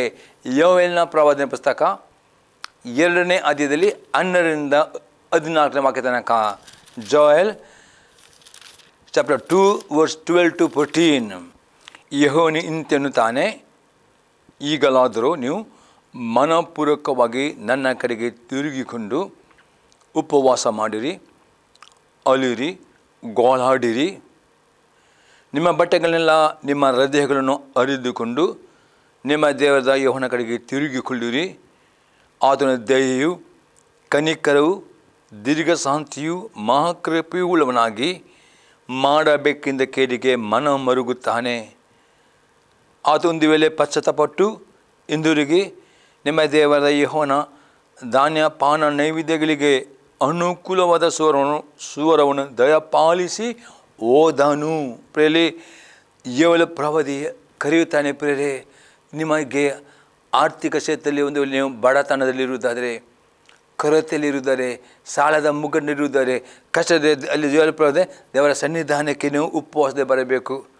ಅಷ್ಟೇ ಅದೇ ನಿಮ್ಮ ಹೃದಯವನ್ನು ದೇವರ ವಾಕ್ಯದ ಮುಂದೆ ಶೋಧಿಸಬೇಕು. ದೇವ, ನನ್ನ ಪರೀಕ್ಷಿಸು ದೇವ, ನನ್ನ ಶೋಧಿಸು, ಇನ್ನು ಯಾವ ಆಜ್ಞೆಯನ್ನು ವಿಧೇಯನಾಗಬೇಕು. ಈ ರೀತಿ ನೀವು ದೇವರ ಮುಂದೆ ಉಪವಾಸದ ನಿಮ್ಮನ್ನು ಶೋಧಿಸಬೇಕು, ವಿಧೇಯರಾಗಬೇಕು, ಪಶ್ಚಾತ್ತಾಪಡಬೇಕು. ಮತ್ತು ಆ ರೀತಿ ಪ್ರಾರ್ಥನೆ ಮಾಡುವುದರಲ್ಲಿ ಮಾತ್ರವೇ ಪ್ರೇರೆ ದೇವರ ಉಪವಾಸ ಪ್ರಾರ್ಥನೆ ಮೆಚ್ಚುತ್ತಾನೆ ಮತ್ತು ನಿಮಗೆ ಬೇಕಾದ ಆರ್ಥಿಕ ಸಮೃದ್ಧಿಯನ್ನು ಕೊಡುತ್ತಾನೆ ಎಂಬುದಾಗಿ ದೇವರು ಎಲ್ಲಿ ಹೇಳುತ್ತಾನೆ ಪ್ರೇರೆ. ಈ ರೀತಿಯ ಉಪವಾಸ, ಈ ರೀತಿಯ ಪಶ್ಚಾತ್ತಾಪ, ಈ ರೀತಿಯ ಒಂದು ವಿಧೇಯತೆ ಹೃದಯ ಪ್ರೇರೆ, ಅದು ದೀನತೆಯಾಗಿದೆ, ದೀನವರಾಗಿದೆ. ಅಂಥವರನ್ನು ದೇವರು ಪರಲೋಕನ ರಕ್ಷಿಸಿಕೊಂಡು ಅವರ ಮೇಲೆ ದಯೆ ತೋರಿಸ್ತಾನೆ, ಅವರಿಗೆ ಬಿಡುಗಡೆ ಕೊಡುತ್ತೆ ಎಂಬುದಾಗಿ ಈ ಯೋವೇಲ ಪ್ರವಾದಿ ಹೇಳ್ತಾನೆ. ಇವತ್ತು ನಿಮ್ಮ ಜೊತೆ ಬಿಡುಗಡೆ ಬೇಕಾ? ನಿಮ್ಮ ಕಷ್ಟ ಬಡತನದ ಬಿಡುಗಡೆ ಬೇಕಾ? ಕೊರತೆಯಿಂದ ನಿಮಗೆ ಬಿಡುಗಡೆ ಬೇಕಾ? ಸಾಲದ ಬಂದ ನಿಮಗೆ ಬಿಡುಗಡೆ ಬೇಕಾ? ನಿಮ್ಮ ಕೈ ಕೆಲಸಗಳಿಗೆ ಆಶೀರ್ವಾದ ಬೇಕಾ? ಪ್ರಿಯ ಆಗದೆ ಇವತ್ತು ಉಪವಾಸ ಮಾಡಿರಿ. ಉಪವಾಸ ಮಾಡುವುದು ಯಾಕೆಂದರೆ ನಿಮ್ಮ ಹೃದಯ ಬಾಗಿಲು ಓಪನ್ ಆಗಬೇಕು. ಉಪವಾಸ ಮಾಡುವಾಗ ನಿಮ್ಮ ಆತ್ಮಿಕ ಕಿವಿಗಳು ತೆರೆಯಲ್ಪಡುತ್ತವೆ. ಉಪವಾಸ ಮಾಡಿ ಬೈಬಲ್ ಓದುವಾಗ ಅತಿ ಸ್ಪಷ್ಟ ವಾಕ್ಯ ನಿಮ್ಮ ಕಿವಿ ಅತಿ ಸ್ಪಷ್ಟ ಕೇಳಲ್ಪಡುತ್ತದೆ. ಉಪವಾಸಕೊಂಡು ಬೈಬಲ್ ಓದುವಾಗ ಅದು ಒಳ್ಳೆಯ ರೀತಿ ನಿಮಗೆ ಧ್ಯಾನ ಮಾಡಲಿಕ್ಕೆ ಅದಕ್ಕೆ ಉಪವಾಸ ಮಾಡಬೇಕು, ಪಶ್ಚಾತ್ತಾಪ ಪಡಬೇಕು, ಪ್ರಾರ್ಥನೆ ಮಾಡೋದ್ರೆ ಡೆಫಿನೆಟ್ ಆ ಉಪವಾಸ ಪ್ರಾರ್ಥನೆ ಸ್ವೀಕಾರ ಮಾಡಿಕೊಂಡು ನಿಮಗೆ ಬೇಕಾದ ಆಶೀರ್ವಾದವನ್ನು ಕೊಡುತ್ತಾನೆ ಎಂಬುದಾಗಿ ಯೋವೇಲ ಪ್ರವಾದಿಯಲ್ಲಿ ಹೇಳುತ್ತಾನೆ ಪ್ರೇರೆ. ಇದು ದೀನತೆ ಮನಸ್ಸು ಆಗಿದೆ, ಇಂಥ ಒಂದು ಲಕ್ಷಿಸ್ತಾನೆ ಪ್ರೇರೆ. ಇನ್ನೊಂದು ಎಕ್ಸಾಂಪಲ್ ನೋಡ್ತೇವೆ. ಮೀಕನ ಪ್ರವಾದನೆ ಪುಸ್ತಕ 6ನೇ ಅಧ್ಯಾಯದಲ್ಲಿ 8ನೇ ವಾಕ್ಯ. Micah chapter 6 verse 8. ಮನುಷ್ಯನೇ, ಒಳ್ಳೆಯದು ಇಂಥದ್ದೇ ಎಂದು ಯೆಹೋವನು ನಿನಗೆ ತೋರಿಸಿದನಷ್ಟೇ ನ್ಯಾಯವನ್ನು ಆಚರಿಸುವುದು ಕರುಣೆಯಲ್ಲಿ ಆಸಕ್ತನಾಗಿರೋದು, ನಿನ್ನ ದೇವರಿಗೆ ನಮ್ರವಾಗಿ ನಡೆದುಕೊಳ್ಳೋದು ಇಷ್ಟನೇ ಹೊರತು ನಿನ್ನಿಂದ ಇನ್ನೇನು ಅಪೇಕ್ಷಿಸುವನು. ಇಲ್ಲಿ ಮೀಕ ಪ್ರತಿಸ್ಪಷ್ಟನೆ ದೇವರು ಮನುಷ್ಯನಿಂದ ಅಪೇಕ್ಷಿಸ ಇಷ್ಟೇ ಮೂರೇ ಸಂಗತಿ. ಯಾವುದಂದರೆ ನ್ಯಾಯವನ್ನು ಆಶೆ, ಯಾರಿಗೆ ಅನ್ಯಾಯ ಮಾಡೋ ಪ್ರತಿಯೊಬ್ಬರಿಗೆ ನಾವು ದೇವರ ವಾಕ್ಯಕ್ಕೆ ಸರಿಯಾಗಿ ನ್ಯಾಯವಂತರಾಗಿ ದೇವರ ವಾಕ್ಯಕ್ಕೆ ವಿಧೇಯರಾಗಿ ನಾವು ನಡೆಯುವ ನ್ಯಾಯವನ್ನು ಆಚರಿಸುವುದು. ಕರುಣೆ ಇಲ್ಲ, ಒಬ್ಬರೊಬ್ಬರ ಪಾಪಗಳನ್ನು ಮನಪೂರ್ವಕ ಶ್ರಮಿಸುವರಬೇಕು, ಒಬ್ಬೊಬ್ಬರಿಗೆ ಕರುಣೆ ತೋರಿಸಬೇಕು. ನಿನ್ನ ದೇವರಿಗೆ ನಮ್ರವಾಗಿ ನಡೆದ ದೇವರ ವಾಕ್ಯಕ್ಕೆ ಪರಿಪೂರ್ಣ ವಿಧೇಯರಾಗಿ ನಡೆಯುವುದು. ಈ ಮೂರು ಸಂಗತಿ ಒಂದಾಗಿದೆ. ನಾವು ಲೋಕದಲ್ಲಿ ನಡೆಯುವಾಗ ಯಾರಿಗೂ ಅಪಕಾರ ಮಾಡಬಾರ್ದು, ಅನ್ಯಾಯಕ್ಕೆ ಅನ್ಯಾಯ ಮಾಡಬಾರ್ದು. ಯಾರಿಗೆ ನಾವು ಮುಯಿ ತೂರಿಸೋದಲ್ಲ, ನಾವು ಪ್ರತಿಯೊಬ್ಬರನ್ನು ಶ್ರಮಿಸುವವರಾಗಬೇಕು, ಪ್ರತಿಯೊಬ್ಬರಿಗೆ ವಾಕ್ಯದ ಪ್ರಕಾರ ನಾವು ನಡೆಯುವವರಾಗಬೇಕು, ನ್ಯಾಯಭರಿತ ಜೀವಿಸುವವರಾಗಬೇಕು, ನ್ಯಾಯ ಪ್ರಕಾರ ಮಾತನಾಡಬೇಕು ಮತ್ತು ಒಬ್ಬರೊಬ್ಬರನ್ನು ಕರುಣೆ ತೋರಿಸುವವರಾಗಬೇಕು ಮತ್ತು ದೇವರ ವಾಕ್ಯಕ್ಕೆ ವಿಧೇಯರಾಗಬೇಕು. ಈ ಮೂರು ಗುಣಗಳು ದೇವರು ಬಯಸುತ್ತಾನೆ ಎಂಬುದಾಗಿ ಮೀಕ ಪ್ರವಾದಿ ಹೇಳಿದಾಗ ನಿಮಗೆ ಆಶೀರ್ವಾದ ಬೆಳೆಯುವಾಗ ಈ ಸ್ವಭಾವ ನಿಮ್ಮಲ್ಲಿ ಅಳವಡಿಸಿಕೊಳ್ಳಿರಿ, ದೇವರನ್ನು ತಗ್ಗಿಸಿಕೊಳ್ಳಿರಿ, ದೀನರಾಗಿರಿ, ಪರಲೋಕದಲ್ಲಿ ದೇವರು ನಿಮ್ಮನ್ನು ನೋಡಿಕೊಂಡು ಆಶೀರ್ವಾದ ಮಾಡುತ್ತಾರೆ ಎಂಬುದಾಗಿ ಮೀಕ ಪ್ರವಾದಿ ಹೇಳ್ತಾನೆ. ಹಾಗೆ ಮೀಕನ ಪುಸ್ತಕ 7ನೇ ಅಧ್ಯಾಯದಲ್ಲಿ 7ರಿಂದ 10ನೇ ವಾಕ್ಯ ತನಕ, ಮೀಕ ಚಾಪ್ಟರ್ 7 ವರ್ಸ್ 7 to 10. ನಾನಂತೂ ಯೆಹೋವನನ್ನು ಎದುರು ನೋಡುವೆನು, ನನ್ನ ರಕ್ಷಕ ದೇವರನ್ನು ಕಾದುಕೊಳ್ಳುವೆನು, ನನ್ನ ದೇವನನ್ನು ಕಡೆಗೆ ಕಿವಿಗೊಡುವನು.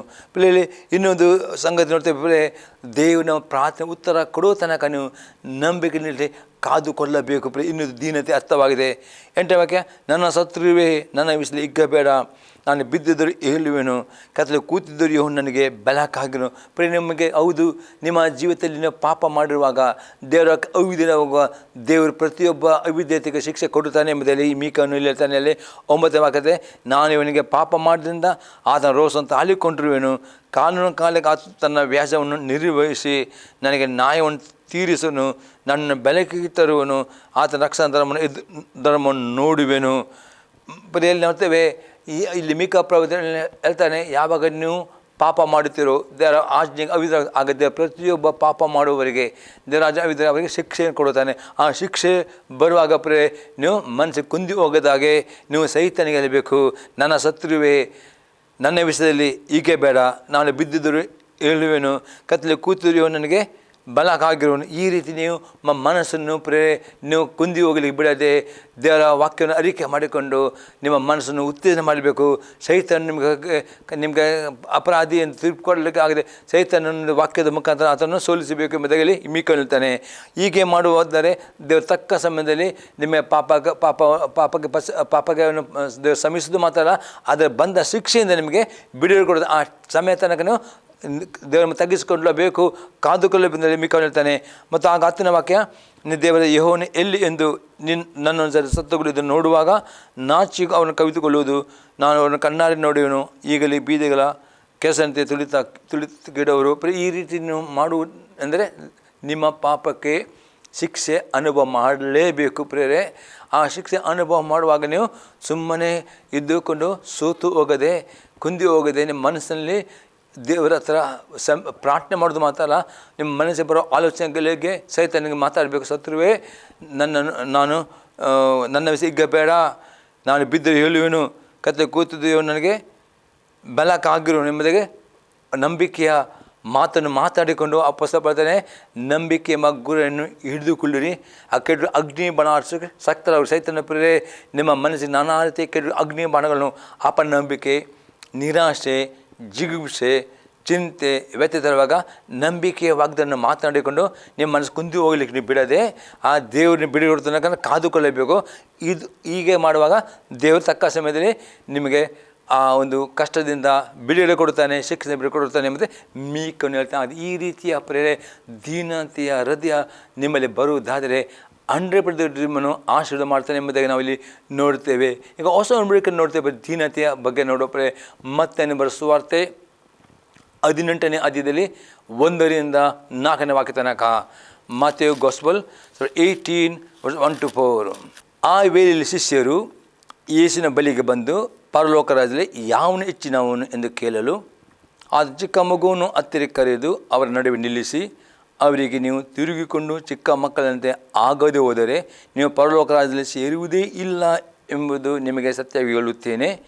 ಈಗಿರುವುದರಿಂದ ಯಾವನು ಈ ಚಿಕ್ಕ ಮಗುವಂತೆ ತನ್ನನ್ನು ತಗ್ಗಿಸಿಕೊಳ್ಳುತ್ತಾನೋ ಅವನೇ ಪರಲೋಕ ರಾಜ್ಯದಲ್ಲಿ ಹೆಚ್ಚಿನವನು. ಪ್ರೇಯಸ್ಸು ಅತಿ ಸ್ಪಷ್ಟವಾಗಿ ಇಲ್ಲಿ ತಾನು ಶಿಷ್ಯರಿಗೆ ಪರಲೋಕ ರಾಜ್ಯಕ್ಕೆ ನೀವು ಹೋಗಬೇಕಾದರೆ, ಆ ರ್ಯಾಪ್ಚರ್ನಲ್ಲಿ ಪಾಲ್ಗೊಳ್ಳಬೇಕಾದರೆ ಅಥವಾ ಪರಲೋಕ ರಾಜ್ಯದ ಆಶೆ ಹೊಂದಿಕೊಳ್ಳಬೇಕಾದರೆ ಚಿಕ್ಕ ಮಗುವಿನಂತೆ ದೇವರ ಪ್ರತಿಯೊಂದು ವಾಕ್ಯಕ್ಕೆ ನೀವು ವಿಧೇಯ, ಪ್ರತಿಯೊಂದು ಆಜ್ಞೆಗಳಿದೆ. ಹೇಗೆ ಚಿಕ್ಕ ಮಗು ತನ್ನ ತಂದೆಯ ಮೇಲೆ ನಂಬಿಕೆ ಇಡುತ್ತಾನೆ, ಆ ಚಿಕ್ಕ ತಂದೆ ಹೇಳಿದ ಮತ್ತಿಗೆ ಅದೇ ರೀತಿಯ ಪರಲೋಕ ತಂದೆಯ ಮುಂದೆ ಚಿಕ್ಕ ಮಗುವಂತೆ ದೇವರ ಪ್ರತಿಯೊಂದು ಆಜ್ಞೆಗಳ ವಿದ್ಯರಾಗಿ ನಡೆಯುವುದಾದರೆ ಮಾತ್ರವೇ ಪರಲೋಕ ರಾಜ್ಯದಲ್ಲಿ ಆ ರ್ಯಾಪ್ಚರ್ನಲ್ಲಿ ಇನ್ನು ಪಾರಾಗುತ್ತೀರಿ, ಪರಲೋಕ ರಾಜ್ಯದೆಲ್ಲ ಆಶೀರ್ವಾದ ಹೊಂದಿಕೊಳ್ಳುತ್ತೀರಿ, ಪರಲೋಕ ಸೆಟ್ ಆಗ್ತೀರಿ ಎಂಬುದಾಗಲೇ ಇದು ಆಗಿದೆ ದೀನತೆಯ ಹೃದಯ. ಇದು ಪ್ರೇರೆ ದೇವರಿಗೆ ಬೇಕು. ಇಂಥ ಒಂದು ಲಕ್ಷಿತ ದಾವಿದನು ಹೇಳ್ತಾನೆ ಪ್ರೇರೆ. ಇನ್ನೊಂದು ಎಕ್ಸಾಂಪಲ್ ನಾವು ನೋಡ್ತೇವೆ ಪ್ರೇರೆ, ಫಿಲಿಪಿಯವರಿಗೆ ಬರೆದ ಪತ್ರಿಕೆ 2ನೇ ಅಧ್ಯಾಯದಲ್ಲಿ 5-9 ವಾಕ್ಯ ತನಕ, ಕ್ರಿಸ್ತ ಯೇಸುವಿನಲ್ಲಿದ್ದಂಥ ಮನಸ್ಸು ನಿಮ್ಮಲ್ಲಿಯೂ ಇರಲಿ. ಆತನ ದೇವ ಸ್ವರೂಪನಾಗಿದ್ದರೂ ದೇವರೇ ಸರಿ ಸಮನಾಗಿರುವುದೆಂಬ ಅಮೂಲ್ಯ ಪದವಿಯನ್ನು ಬಿಡಲೊಳ್ಳನು ಎಂದೆನಿಸದೆ ತನ್ನನ್ನು ಬರಿದು ಮಾಡಿಕೊಂಡು ದಾಸನ ರೂಪವನ್ನು ಧರಿಸಿಕೊಂಡು ಮನುಷ್ಯರಿಗೆ ಸದೃಶನಾದನು. ಹೀಗೆ ಆತನು ಆಕಾರದಲ್ಲಿ ಮನುಷ್ಯನಾಗಿ ಕಾಣಿಸಿಕೊಂಡಿದ್ದಾಗ ತನ್ನನ್ನು ತಗ್ಗಿಸಿಕೊಂಡು ಶಿಲುಬೆ ಮರಣವನ್ನು, ಅಂದರೆ ಶಿಲುಬೆ ಮರಣವನ್ನಾದರೂ ಹೊಂದುವಷ್ಟು ವಿಧೇಯನಾದನು. ಈ ಕಾರಣ ದೇವರು ಆತನನ್ನು ಅತ್ಯುನ್ನತ ಸ್ಥಾನಕ್ಕೆ ಏರಿಸಿ ಎಲ್ಲ ಹೆಸರುಗಳಿಗಿಂತ ಶ್ರೇಷ್ಠದ ಹೆಸರನ್ನು ಅದನ್ನು ದಯ ಪಾಲಿಸಿದ್ದಾನೆ. ಅಪೊಸ್ತಲನಾದ ಅತಿಸ್ಪರ್ತಾನೆ, ಕ್ರಿಸ್ತ ಯೇಸುವಿನಲ್ಲಿದ್ದ ಮನಸ್ಸು ನಿಮ್ಮಲ್ಲಿಯೂ ಇರಬೇಕು. ಪ್ರೇ ಈ ಭೂಲೋಕದ ಯೇಸು ಕ್ರಿಸ್ತನು ತನ್ನ ತಂದೆ ಚಿತ್ತಕ್ಕೆ ಸಂಪೂರ್ಣ ವಿಧೇಯನಾದನು. ಪ್ರೇರೆ ಆ ಶಿಲುಬೆ ಮರಣವನ್ನು ಹೊಂದುವಷ್ಟು ವಿಧೇಯನಾದನು. ಈ ವಿಧೇಯತೆಯನ್ನು ದೇವರು ತನ್ನ ಮಗನಲ್ಲೂ ಬಯಸುವುದಾದರೆ ಇದು ನಮ್ಮಲ್ಲಿ ಎಷ್ಟು ಮಟ್ಟಿಗೆ ಬಯಸಲಿಕ್ಕೆ ಅದಷ್ಟು ಈ ವಾಕ್ಯವನ್ನು ಕೇಳಿದವರು ಥಿಂಕ್ ಮಾಡಿ ಪ್ರೇರೆ. ತಂದೆ ದೇವರು ತನ್ನ ಒಬ್ಬನೇ ಮಗನನ್ನು ಆ ಒಂದು ಶಿಲುಬೆ ಮರಣ ಹೊಂದುವಷ್ಟು ಆ ವಿಧೇಯತೆ ಆ ಮಗನ ನೋಡಿದ ಅನಂತರವೇ ಆ ಮಗನಿಗೆ 9ನೇ ವಾಕ್ಯದಲ್ಲಿ ಈ ಕಾರಣ ದೇವರು ಆತನು ಅತಿ ಉನ್ನತ ಸ್ಥಾನಕ್ಕೆ ಏರಿಸಿದನು ಎಂಬುದಾಗಿ. ಹಾಗಾದರೆ ದೇವರು ತನ್ನ ಮಗನಿಗೆ ಅತಿ ಉನ್ನತ ಸ್ಥಾನವನ್ನು ಕೊಡಬೇಕಾದರೆ ತನ್ನ ಮಗನ ಪೂರ್ತಿ ವಿಧೇಯತೆ ಬಯಸಿದ. ಆಗದೆ ದೇವರ ಆತ್ಮ ಹೇಳ್ತಾನೆ, ಇವತ್ತು ನಿಮ್ಮ ಜೀವಿತದಲ್ಲಿ ಧರ್ಮಗಳ ಪುಸ್ತಕ 28:1-14 ವಾಕ್ಯದಲ್ಲಿ ನಾವು 13-14ನೇ ಆಶೀರ್ವಾದ ಓದುತ್ತೇವೆ.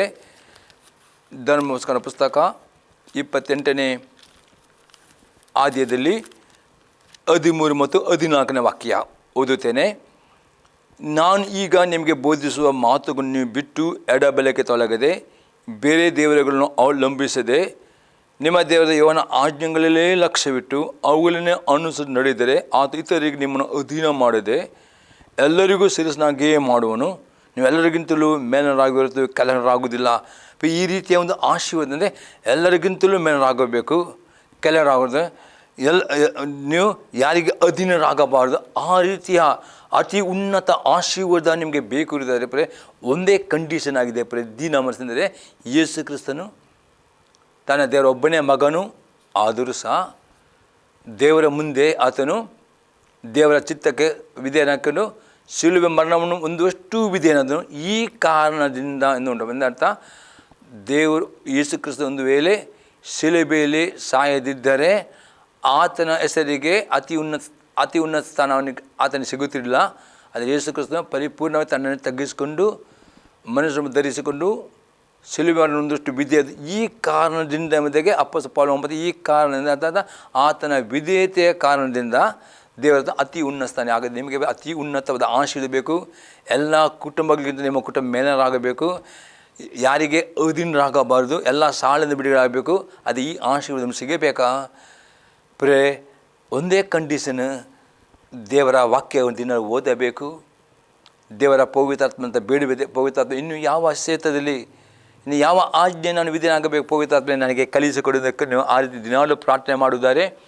ಪವಿತ್ರಾತ್ಮನು ಹಂತವಾಗಿ ವಾಕ್ಯ ಓದುವಾಗ, ವಾಕ್ಯ ಕೇಳುವಾಗ ವಾಕ್ಯ ನಿಮ್ಮ ಮಾತನಾಡ್ತಾನೆ. ಆತನು ಪ್ರತಿಯೊಂದು ಆಜ್ಞೆ ನಿಮಗೆ ತೋರಿಸಿಕೊಡುತ್ತಾನೆ. ಪ್ರತಿಯೊಂದು ಆಜ್ಞೆಗೆ ನೀವು ವಿಧೇಯರಾಗಿ ನಡೆಯುತ್ತಾರೆ. 100% ದೇವರ ಪವಿತ್ರಾತ್ಮ ದೇವರು ನಿಮ್ಮನ್ನು ಅತಿ ಉನ್ನತ ಆಶೀರ್ವಾದ. ಅದೇ ರೀತಿ ನಾವು 28 13ನೇ ವಾಕ್ಯದಲ್ಲಿ ನೀವು ಯಾರಿಗೂ ಅಧೀನರಾಗದೆ ಎಲ್ಲರಿಗಿಂತಲೂ ಮೇಲರಾಗುತ್ತೀರಿ. ದೇವರು ಅತಿ ಉನ್ನತವಾದ ಆಶೀರ್ವಾದ ಅಬ್ರಹಾಮ್ ಈಸಾಕನ ಆಶೀರ್ವಾದ ನಿಮಗೆ ಕೊಡುವವನು ಆಗಿದ್ದಾನೆ. ಅದು ಈ ರೀತಿಯ ವಿಧೇಯತೆ ಇಲ್ಲದಿದ್ದರೆ ಮಾತ್ರ ಅಂಥ ಆಶೀರ್ವಾದ ಅಂಥ ಉನ್ನತ ಆಶೀರ್ವಾದ ಸಿಗುವುದಾಗತ್ತೆ. ಬರೀ ಇವತ್ತು ದೇವರು ಪಕ್ಷಪಾತಿಯಲ್ಲ. ತನ್ನ ಮಗನಾದ ಯೇಸು ಕ್ರಿಸ್ತ ಆ ವಿಧೇಯತೆಯನ್ನು ಆತನ ಭವಿಸಿದರೆ ನೀವು ಏನೂ ಅಲ್ಲ. ನೀವು ಪ್ರೇರೆ ದೇವರ ವಾಕ್ಯದ ತಗ್ಗಿಸಿಕೊಂಡು ವಿದ್ಯಾರಾದರೆ ನಮಗೆ ಸಹ ದೇವರು ಈ ಭೂಲೋಕದಲ್ಲಿ ಅತಿ ಉನ್ನತದ ಆಶೀರ್ವಾದ ಕೊಡುವವನು ಆಗಿದ್ದಾನೆ. ಇದಕ್ಕೆ ದೀನ ಮನಸ್ಸು ಇಂಥವನು ಪರಲೋಕ ದೇವರು ಲಕ್ಷಿಸ್ತಾನೆ ಎಂಬುದಾಗಿ ದಾವೀದನು ಹೇಳುತ್ತಾನೆ ಪ್ರೇರೆ. ಇನ್ನೊಂದು ಎಕ್ಸಾಂಪಲ್ ನೋಡ್ತೇವೆ ಪ್ರೇರೆ. ಯಾಕೋಬನ ಬರೆದ ಪತ್ರಿಕೆ 4ನೇ ಅಧ್ಯಾಯದಲ್ಲಿ 6ರಿಂದ 10ನೇ ವಾಕ್ಯ ತನಕ. James chapter 4 verse 6 to 10 verse. ಆತನು ನಮ್ಮ ಮೇಲೆ ಅತಿಶಯವಾದ ಕೃಪೆಯನ್ನು ಇಡುತ್ತಾನೆ, ಆದ್ದರಿಂದ ದೇವರ ಅಹಂಕಾರಿಗಳನ್ನು ಎದುರಿಸ್ತಾನೆ, ದೀನರಿಗಾದರೂ ಕೃಪೆಯನ್ನು ಅನುಗ್ರಹಿಸ್ತಾನೆ ಎಂದು ಶಾಸ್ತ್ರ ಹೇಳ್ತದೆ. ಇಲ್ಲಿ ಯಾಕೆ ಅತಿಶಯಿಸ್ತಾನೆ? ದೇವರ ಅಹಂಕಾರಿಗಳು. ಅಹಂಕಾರಿ ಅಂದರೆ ಯಾರು ದೇವರ ಆಜ್ಞೆಗೆ ಅವಿಧರಾಗ್ತಾರೋ, ಯಾರು ಪ್ರಾರ್ಥನೆ ಮಾಡೋದಿಲ್ಲವೋ ಬರೀ ಅವರಿಗೆ ಅಹಂಕಾರಿಗಳು ಹೇಳ್ತಾರೆ. ಈ ಅಹಂಕಾರಿಗಳನ್ನು ದೇವರು ಎದುರಿಸ್ತಾನೆ. ಬರೀ ಅಹಂಕಾರಿಯಿಂದ ಯಾರು ಆತ್ಮಿಕವಾಗಿ ಯಾರು ಯಾರು ಪ್ರಾರ್ಥನೆ ಮಾಡೋದಿಲ್ಲವೋ, ಯಾರು ದಿನಾಲು ದೇವರ ವಾಕ್ಯಕ್ಕೆ ವಿಧೇಯರಾಗುವುದಿಲ್ಲವೋ ಇವರನ್ನು ಆತ್ಮಿಕ ಅಹಂಕಾರಿಗಳು ಹೇಳ್ತಾರೆ. ಈ ಅಹಂಕಾರಿಗಳನ್ನು ದೇವರು ಎದುರು ಶಿಕ್ಷಿಸ್ತಾನೆ. ಆ ದೀನರ ಕೃಪೆ ನೋಡಿದ್ರೆ ದೀನ ಅಂದರೆ ಯಾರು ದಿನಲ್ಲೂ ಪ್ರಾರ್ಥನೆ ಮಾಡುತ್ತಾರೋ, ಹಾಗೆ ದಿನ ದೇವರ ವಾಕ್ಯ ಓದುತ್ತಾರೋ, ದೇವರ ವಾಕ್ಯವಿದ್ದ ಅವರ ಮೇಲೆ ದೇವರ ಕೃಪೆ ಎಲ್ಲ ರೀತಿಯ ಆಶೀರ್ವಾದಗಳನ್ನು ದೇವರವರಿಗೆ ಅನುಗ್ರಹ ಮಾಡ್ತಾನೆ. ಅಥವಾ ಜನರು 28 1-14 ವಾಕ್ಯದಲ್ಲಿರುವ ಎಲ್ಲ ಆಶೀರ್ವಾದವರಿಗೆ ಅನುಗ್ರಹಿಸ್ತಾನೆ. ಯಾವ ದೇವರ ವಾಕ್ಯಕ್ಕೆ ವಿಧೇಯರಾಗುತ್ತಾರೆ, ಯಾವುದನ್ನೆಲ್ಲ ಪ್ರಾರ್ಥನೆ ಮಾಡ್ತಾರೆ, ದೇವರ ವಾಕ್ಯ ಓದುತ್ತಾರೆ ಅವರಿಗೆ ಎಂಬುದಾಗಿ ಇದು ಅರ್ಥವಾಗಿದೆ ಪ್ರೇರೆ. ಏನ ವಾಕ್ಯದಲ್ಲಿರ್ತದೆ? ಈಗಿರಲಾಗಿ ದೇವರಿಗೆ ಒಳಗಾಗಿರಿ, ಸೈತಾನನನ್ನು ಎದುರಿಸಿ ಅವನು ನಿಮ್ಮನ್ನು ಬಿಟ್ಟು ಓಡಿ ಹೋಗೋನು. ಇಲ್ಲಿ ನೋಡಿ, ಸೈತಾನ ನಿಮ್ಮ ಜೀವಿತದಲ್ಲಿ ನಿಮಗೆ ಆಕ್ರಮಣ ಮಾಡುವಾಗ, ನಿಮಗೆ ಕಷ್ಟ ತರುವಾಗ, ನಿಮಗೆ ಶೋಧನೆ ತರುವಾಗ, ನಿಮಗೆ ರೋಗವನ್ನು ತರುವಾಗ ಆತನನ್ನು ಎದುರಿಸಲೇಬೇಕಾದರೆ ಒಂದೇ ಕಂಡೀಷನ್ ಪ್ರೇರೆ, ದೇವರ ಪ್ರತಿಯೊಂದು ಆಜ್ಞೆಗೆ ನೀವು ವಿಧೇಯರಾಗಬೇಕು. ಮತ್ತು ಸೈತಾನ ಹೇಳಬೇಕು, ಸೈತಾನನೇ ನಿನಗೆ ಸಂಬಂಧವಾದ ಯಾವ ಪಾಪ ನನ್ನಿಲ್ಲ, ನೀನು ನನ್ನನ್ನು ಬಿಟ್ಟು ಹೋಗು, ನನ್ನ ಕುಟುಂಬದಿಂದ ಬಿಟ್ಟು ಹೋಗು, ರೋಗವೇ ನನ್ನ ಸಣ್ಣ ಬಿಟ್ಟು ಹೋಗು, ಬಡತನವೇ ನನ್ನ ಬಿಟ್ಟು ಹೋಗು ಎಂದು ನೀವು ಅಪ್ಪಣೆ ಕೊಡುವುದರೆ 100% ಸೈತಾನನು ನಿಮ್ಮ ಶರೀರವನ್ನು ನಿಮ್ಮನ್ನು ಬಿಟ್ಟು ಓಡಿ ಹೋಗುತ್ತಾನೆ ಎಂದು ಯಾಕಂಬ. ಒಂದು ವೇಳೆ ನೀವು ದೇವರ ವಾಕ್ಯ ಅವಿಧರಾಗಿಕೊಂಡು ನಡೆಯುವುದಾದರೆ, ಎಷ್ಟೋ ನಿಮ್ಮ ಬಾಯಿಂದ ಅಪ್ಪಣೆ ಕೊಟ್ಟರು, ಎಷ್ಟೋ ವಾಗ್ದಾನ ಅರಿಕೆ ಮಾಡಿ ಸೈತಾನ ನಿಮ್ಮನ್ನು ಬಿಟ್ಟು ಹೋಗುವುದಿಲ್ಲ. ಸೈತಾನನು ನಿಮ್ಮನ್ನು ಬಿಟ್ಟು ಓಡಿ ಹೋಗಬೇಕು, ಆತನನ್ನು ಎದುರಬೇಕು. ಒಂದೇ ಕಂಡೀಷನ್, ದೇವರ ಪ್ರತಿಯೊಂದು ಆಜ್ಞೆಗಳಿಗೆ ವಿಧೇಯರಾಗಬೇಕು. ಮತ್ತು ಸೈತಾನ ಹೇಳಬೇಕು, ಸೈತಾನನೇ ನಿನಗೆ ಸಂಬಂಧವಾದ ಯಾವ ಪಾಪವೂ ನನ್ನಿಲ್ಲ, ನಿನಗೆ ಸಂಬಂಧವಾದ ಯಾವ ಅವಿಧಿ ನನ್ನಿಲ್ಲ. ನೋಡು, ನಾನು ನಿನ್ನ ದೇವರ ಆಜ್ಞೆಗೆ ವಿಧೇಯನಾಗಿದ್ದೇನೆ, ನೋಡು ಇದು ವಾಗ್ದಾನ ಎಂದು ಹೇಳುವಾಗ ಆತನು ನಿಮ್ಮನ್ನು ಬಿಟ್ಟು ಓಡಿ ಹೋಗ್ತಾನೆ ಎಂಬುದಾಗಲಿ. ಯಾಕೋಬನಿಂದ ಆತ ನಿಮ್ಮನ್ನು ಅಟ್ಯಾಕ್ ಮಾಡಿ ಒಂದು ವೇಳೆ ಬಂದರು 7 ದಾರಿಗಳಿಂದ ಆತನು ಓಡಿ ಹೋಗ್ತಾನೆ. ಮತ್ತು ಆತನು ನಿಮ್ಮ ಮುಂದೆ ಶತ್ರುಗಳು ನಿಮ್ಮ ಮುಂದೆ ಮುದುರಿ ಬೀಳುತ್ತಾರೆ. ಇದು ನಿಮಗೆ ಕೊಡಪಟ್ಟ ಅಧಿಕಾರ. ಅದೇ ಅವಿಧೇಯತೆ ಇದ್ದುಕೊಂಡು ಎಷ್ಟು ವಾಗ್ದಾರಿಕೆ ಮಾಡಿದ್ರು ಅಲ್ಲಿ ಅಧಿಕಾರ ಕಾರ್ಯವಾಗುವುದಿಲ್ಲ. ಇವತ್ತು ಅನೇಕರು ತುಂಬ ರೀತಿಯಲ್ಲಿ ಪ್ರಾರ್ಥನೆ ಮಾಡ್ತಾರೆ, ತುಂಬ ವಾಗ್ದಾನ ಅರಿಕೆ ಮಾಡ್ಬೋದು, ತುಂಬ ರೀತಿಯಲ್ಲಿ ಬಂಧಿಸಬಹುದು. ಎಷ್ಟು ವಿಧೇಯತೆ ಇಲ್ಲವೋ ಅಷ್ಟು ಅದರಲ್ಲಿ ಅಧಿಕಾರ ಇರುವುದಿಲ್ಲ. ವಿಧೇಯತೆ ಉಂಟು, ನಿಮ್ಮ ಮಾತಿಗೆ ಅಧಿಕಾರ ಉಂಟು, ಅಲ್ಲಿ ಸೈತಾನನ್ನು ಬಿಟ್ಟು ಓಡಿ ಹೋಗ್ತಾನೆ. 8ನೇ ವಾಕ್ಯ ನೋಡುವ, ದೇವರ ಸಮೀಪಕ್ಕೆ ಬನ್ನಿರಿ, ಆಗ ನಿಮ್ಮ ಸಮೀಪಕ್ಕೆ ಬರೋನು. ಎಷ್ಟು ನೀವು ಗಂಟೆ ಪ್ರಾರ್ಥನೆ ಮಾಡ್ತೀರೋ ಅಷ್ಟು ಗಂಟೆ ದೇವರಲ್ಲಿ ಕೂತ್ಕೊಳ್ತು ಪ್ರಾರ್ಥನೆ, ಅಷ್ಟು ದೇವರ ಪ್ರಸನ್ನತೆ ನೀವು ಅನುಭವ ಮಾಡ್ತೀರಿ. ಇದು ದೀನ ಹೃದಯ ಉಳ್ಳವರು ಮಾತ್ರವೇ ಅತಿ ಹೆಚ್ಚಾಗಿ ಪ್ರಾರ್ಥನೆ ಮಾಡ್ತಾರೆ, ಅತಿ ಹೆಚ್ಚು ಅವರ ಪ್ರಸನ್ನ ಅನುಭವ ಮಾಡ್ತಾರೆ. ಆ ದೇವರ ಪ್ರಸನ್ನತೆ ಅನುಭವಿಸುವಾಗ ದೇವರ ವಾಕ್ಯವನ್ನು ಸಹ ಓದುವವರಾಗಬೇಕು, ಧ್ಯಾನ ಮಾಡೋರು. ಆಗ ನೋಡಿದ್ರೆ ಪಾಪಿಗಳಲ್ಲಿ ನಿಮ್ಮ ಕೈಗಳನ್ನು ಶುಚಿ ಮಾಡಿಕೊಳ್ಳಿರಿ, 2 ಮನಸ್ಸು ನಿಮ್ಮ ಹೃದಯಗಳನ್ನು ನಿರ್ಮಲ ಮಾಡಿಕೊಳ್ಳಿರಿ, ದುಃಖಿಸಿರಿ, ಗೋಳಾಡಿರಿ, ಕಣ್ಣೀರಿಡಿರಿ, ನಗುದಿ ಬಿಟ್ಟು ಗೋಳಾಡಿರಿ, ಸ್ವಂತ ಬಿಟ್ಟು ಮನಗುಂದಿದವರಾಗಿರಿ. ಇದರ್ಥ ದೇವರ ಮುಂದೆ ದೀನರಾಗುವುದರ್ಥೇನು? ನೀವು ಅತಿ ಹೆಚ್ಚಾಗಿ ನೀವು ಪ್ರಾರ್ಥನೆ ಮಾಡುವವರಾಗಬೇಕು, ಅತಿ ದೇವರ ಓದುವವರು, ಧ್ಯಾನ ಮಾಡುವವರಾಗಬೇಕು. ಯಾವಾಗ ನೀವು ಪ್ರಾರ್ಥನೆ ಜಾಸ್ತಿ ಮಾಡ್ತೀರೋ ಜಾಸ್ತಿ ವಾಕ್ಯ ಓದ್ತಿರೋ ಆ ವಾಕ್ಯ ನಿಮ್ಮಲ್ಲಿರೋ ಪ್ರತಿಯೊಂದು ಪಾಪಗಳನ್ನು ನಿಮ್ಮಲ್ಲಿ ಅಪರಿಶುದ್ಧಿ ತೋರಿಸ್ಕೊಡುವಾಗ ನೀವು ಕಣ್ಣೀರಿಡ್ತಿರೋ, ಪಶ್ಚಾತ್ತಾಪಡುತ್ತೀರೋ, ಅಯ್ಯೋ ನಾನು ಹೊಲಸ್ತು ಅಯ್ಯೋ ನಾನು ಹೊಲಸು ತುಟ್ಟಿಯೋನು, ಈ ರೀತಿ ಪಶ್ಚಾತ್ತಾಪಡುತ್ತೀರೋ, ಅಯ್ಯೋ ಎಂದು ಕೂಗುತ್ತೀರೋ, ಆ ಪಾಪದ ಬಿಟ್ಟು ಬಿಡುತ್ತೀರೋ. ಮತ್ತು ಹತ್ತಿನ ವಾಕ್ಯದ ಕರ್ತನ ಮುಂದೆ ನಿಮ್ಮನ್ನು ತಗ್ಗಿಸಿಕೊಳ್ಳಿರಿ, ಆಗ ನಿಮ್ಮ ಮೇಲೆ ಹಾಕ್ತಾರೋ. ದೇವರ ಪ್ರತಿಯೊಂದು ವಾಕ್ಯಕ್ಕೆ ಮುಂದೆ ನೀವು ತಗ್ಗಿಸ್ಕೊಳ್ತಾರೋ, ದೇವರ ಪ್ರತಿಯೊಂದು ಆಜ್ಞೆಗೆ ಬಿದ್ದರು. ಆಗ ದೇವರ ಹಸ್ತವು ಪ್ರೇರೆ ನಿಮ್ಮ ಎಲ್ಲ ಕಷ್ಟ ಮತ್ತು ತಿಪ್ಪೆಯಿಂದ, ರೋಗದಿಂದ, ವ್ಯಾಧಿಯಿಂದ, ಬಡತನದಿಂದ, ಕೊರತೆಯಿಂದ, ಸಾಲಿನಿಂದ ನಿಮಗೆ ಬಿಡುಗಡೆ ಕೊಟ್ಟು ನಿಮ್ಮ ಜೊತೆ ಅದ್ಭುತಗಳನ್ನು, ಆಶೀರ್ವಾದಗಳನ್ನು, ನಿಮಗೆ ಎಲ್ಲ ನಿಮ್ಮ ಪ್ರಾರ್ಥನೆ ಉತ್ತರಗಳನ್ನು, ದೇವರ ದಯೆಯನ್ನು ನಿಮಗೆ ದೇವರು ಕೊಡುತ್ತಾನೆ.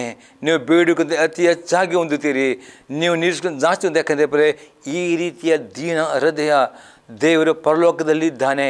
ಪರಲೋಕದಲ್ಲಿ ಸಿಂಹಾಸನ ಆತನ ಪರಲೋಕದಿಂದ ಈ ಭೂಮಿಯನ್ನು ದೃಷ್ಟಿಸಿಕೊಂಡು ದೀನರನ್ನು ರಕ್ಷಿಸ್ತಾನೆ. ಅದೇ ಗರ್ವಿಷ್ಠರು ಯಾರು ಪ್ರಾರ್ಥನೆ ಮಾಡೋದಿಲ್ಲ, ದೇವರ ವಾಕ್ಯವನ್ನು ಓದುವುದಿಲ್ಲ, ದೇವರ ವಾಕ್ಯಕ್ಕೆ ಯಾರು ವಿಧೇಯರಾಗುವುದಿಲ್ಲ, ಇವರೇ ಗರ್ವಿಷ್ಠರು. ಈ ಗರ್ವಿಷ್ಠರಿಗೆ ದೇವರು ಗುರುತು ಹಿಡಿದುಕೊಂಡು ಅವರಿಗೆ ಶಿಕ್ಷೆ ಬರ್ತದೆ. ಅದು ಯಾರು ತಗ್ಗಿಸ್ತಾರೋ, ಯಾರು ಪ್ರಾರ್ಥನೆ ಮಾಡ್ತಾರೋ, ವಾಕ್ಯ ಓದುತ್ತಾರೋ, ವಾಕ್ಯಕ್ಕೆ ವಿಧೇಯರಾಗ್ತಾರೋ ಪ್ರೇರೆ, ಇವರು ತಗ್ಗಿಸಿಕೊಳ್ಳುವರು, ಇವರು ದೀನವರು. ಇಂಥವ್ರ ಮೇಲೆ ದೇವರ ಕರುಣೆ, ದೇವರ ದಯೆ, ಆಶೀರ್ವಾದ ಅವರಿಗೆ ದೇವರು ಕೊಡುತ್ತಾನೆ ಎಂಬುದಾಗಿ ಅಲ್ಲಿ ದಾವೀದನು ಹೇಳ್ತಾನೆ. ಯೋಹನ ಮಹೋನ್ನತನು, ಆತನು ದೀನರು ರಕ್ಷಿಸಲು ಇದಾರ್ಥವಾಗಿದೆ. ದೇವರ ನಮಗೆ ಸ್ತೋತ್ರವಾಗಲಿ ಪ್ರೇರೆ. ಈ ನಿಮಗೆ ಉತ್ತೀರ್ಣವಾಗುವುದರೆ ಈ ಯೂಟ್ಯೂಬ್ನ ಅನೇಕ ಶೇರ್ ಮಾಡಿ ಪ್ರಾರ್ಥನೆ ಮಾಡೋಣ. ಪರಲೋಕದ ದೇವರೇ, ಯೇಸುವನ್ನು ಸ್ತೋತ್ರವನ್ನು ಆಡ್ತೇನೆ. ಈ ಸಲ ಪ್ರತಿ ವೀಕ್ಷಕರಿಗೆ ದೇವ ಆ ಒಂದು ವಿಧೇಯತೆ ಹೃದಯ ದೇವ ಕೊಡು, ಆ ಪ್ರಾರ್ಥನೆ ಮಾಡುವಂಥ ಹೃದಯ ಕೊಡು, ವಾಕ್ಯ ಅತಿ ಹೆಚ್ಚು ಓದಿ ಧ್ಯಾನ ಮಾಡೋ ಹೃದಯ ಕೊಡು ದೇವ. ಆ ದೀನ ಮನಸ್ಸು ಕೊಟ್ಟು ನಿನ್ನ ವಾಗ್ದ ಮೇಲೆಲ್ಲ ಆಶೀರ್ವಾದಗಳನ್ನು ದೇವ, ನಿನ್ನ ಕೃಪೆಯನ್ನು, ನಿನ್ನ ಅನುಗ್ರಹವನ್ನು ಅವರೆಲ್ಲ ಕಷ್ಟಗಳಿಂದ, ಸಾಲದಿಂದ, ರೋಗದ ವ್ಯಾಧಿ ಬಿಡುಗಡೆ ಕೊಡಬೇಕು ನಾನು ಬೇಡಿಕೊಳ್ತೇನೆ. ಈ ಸಲ ಪ್ರತಿ ನಿನ್ನ ಆಶೀರ್ವಾದವನ್ನು ಬಿಡುತ್ತೇನೆ ಯೇಸು ಕ್ರಿಸ್ತ ನಾಮದಲ್ಲಿ, ಆಮೇನ್. ನಾನು ತಿಳಿದು ಬೇಡಿಕೊಳ್ಳುವ ತಂದೆಯವರ ಪ್ರೀತಿಯು, ಯೇಸು ಕ್ರಿಸ್ತನ ಕೃಪೆಯು, ಪವಿತ್ರ ಅನ್ಯೋನ್ಯತೆಯು ಸದಾ ಕಾಲವು ಈ ನೋಡೋ ಪ್ರತಿ ಇರಲಿ. ಆಮೇನ್. Praise the Lord. ದೇವ್ರನ್ನ ಆಶೀರ್ವಾದ ಮಾಡಲಿ. God bless you all.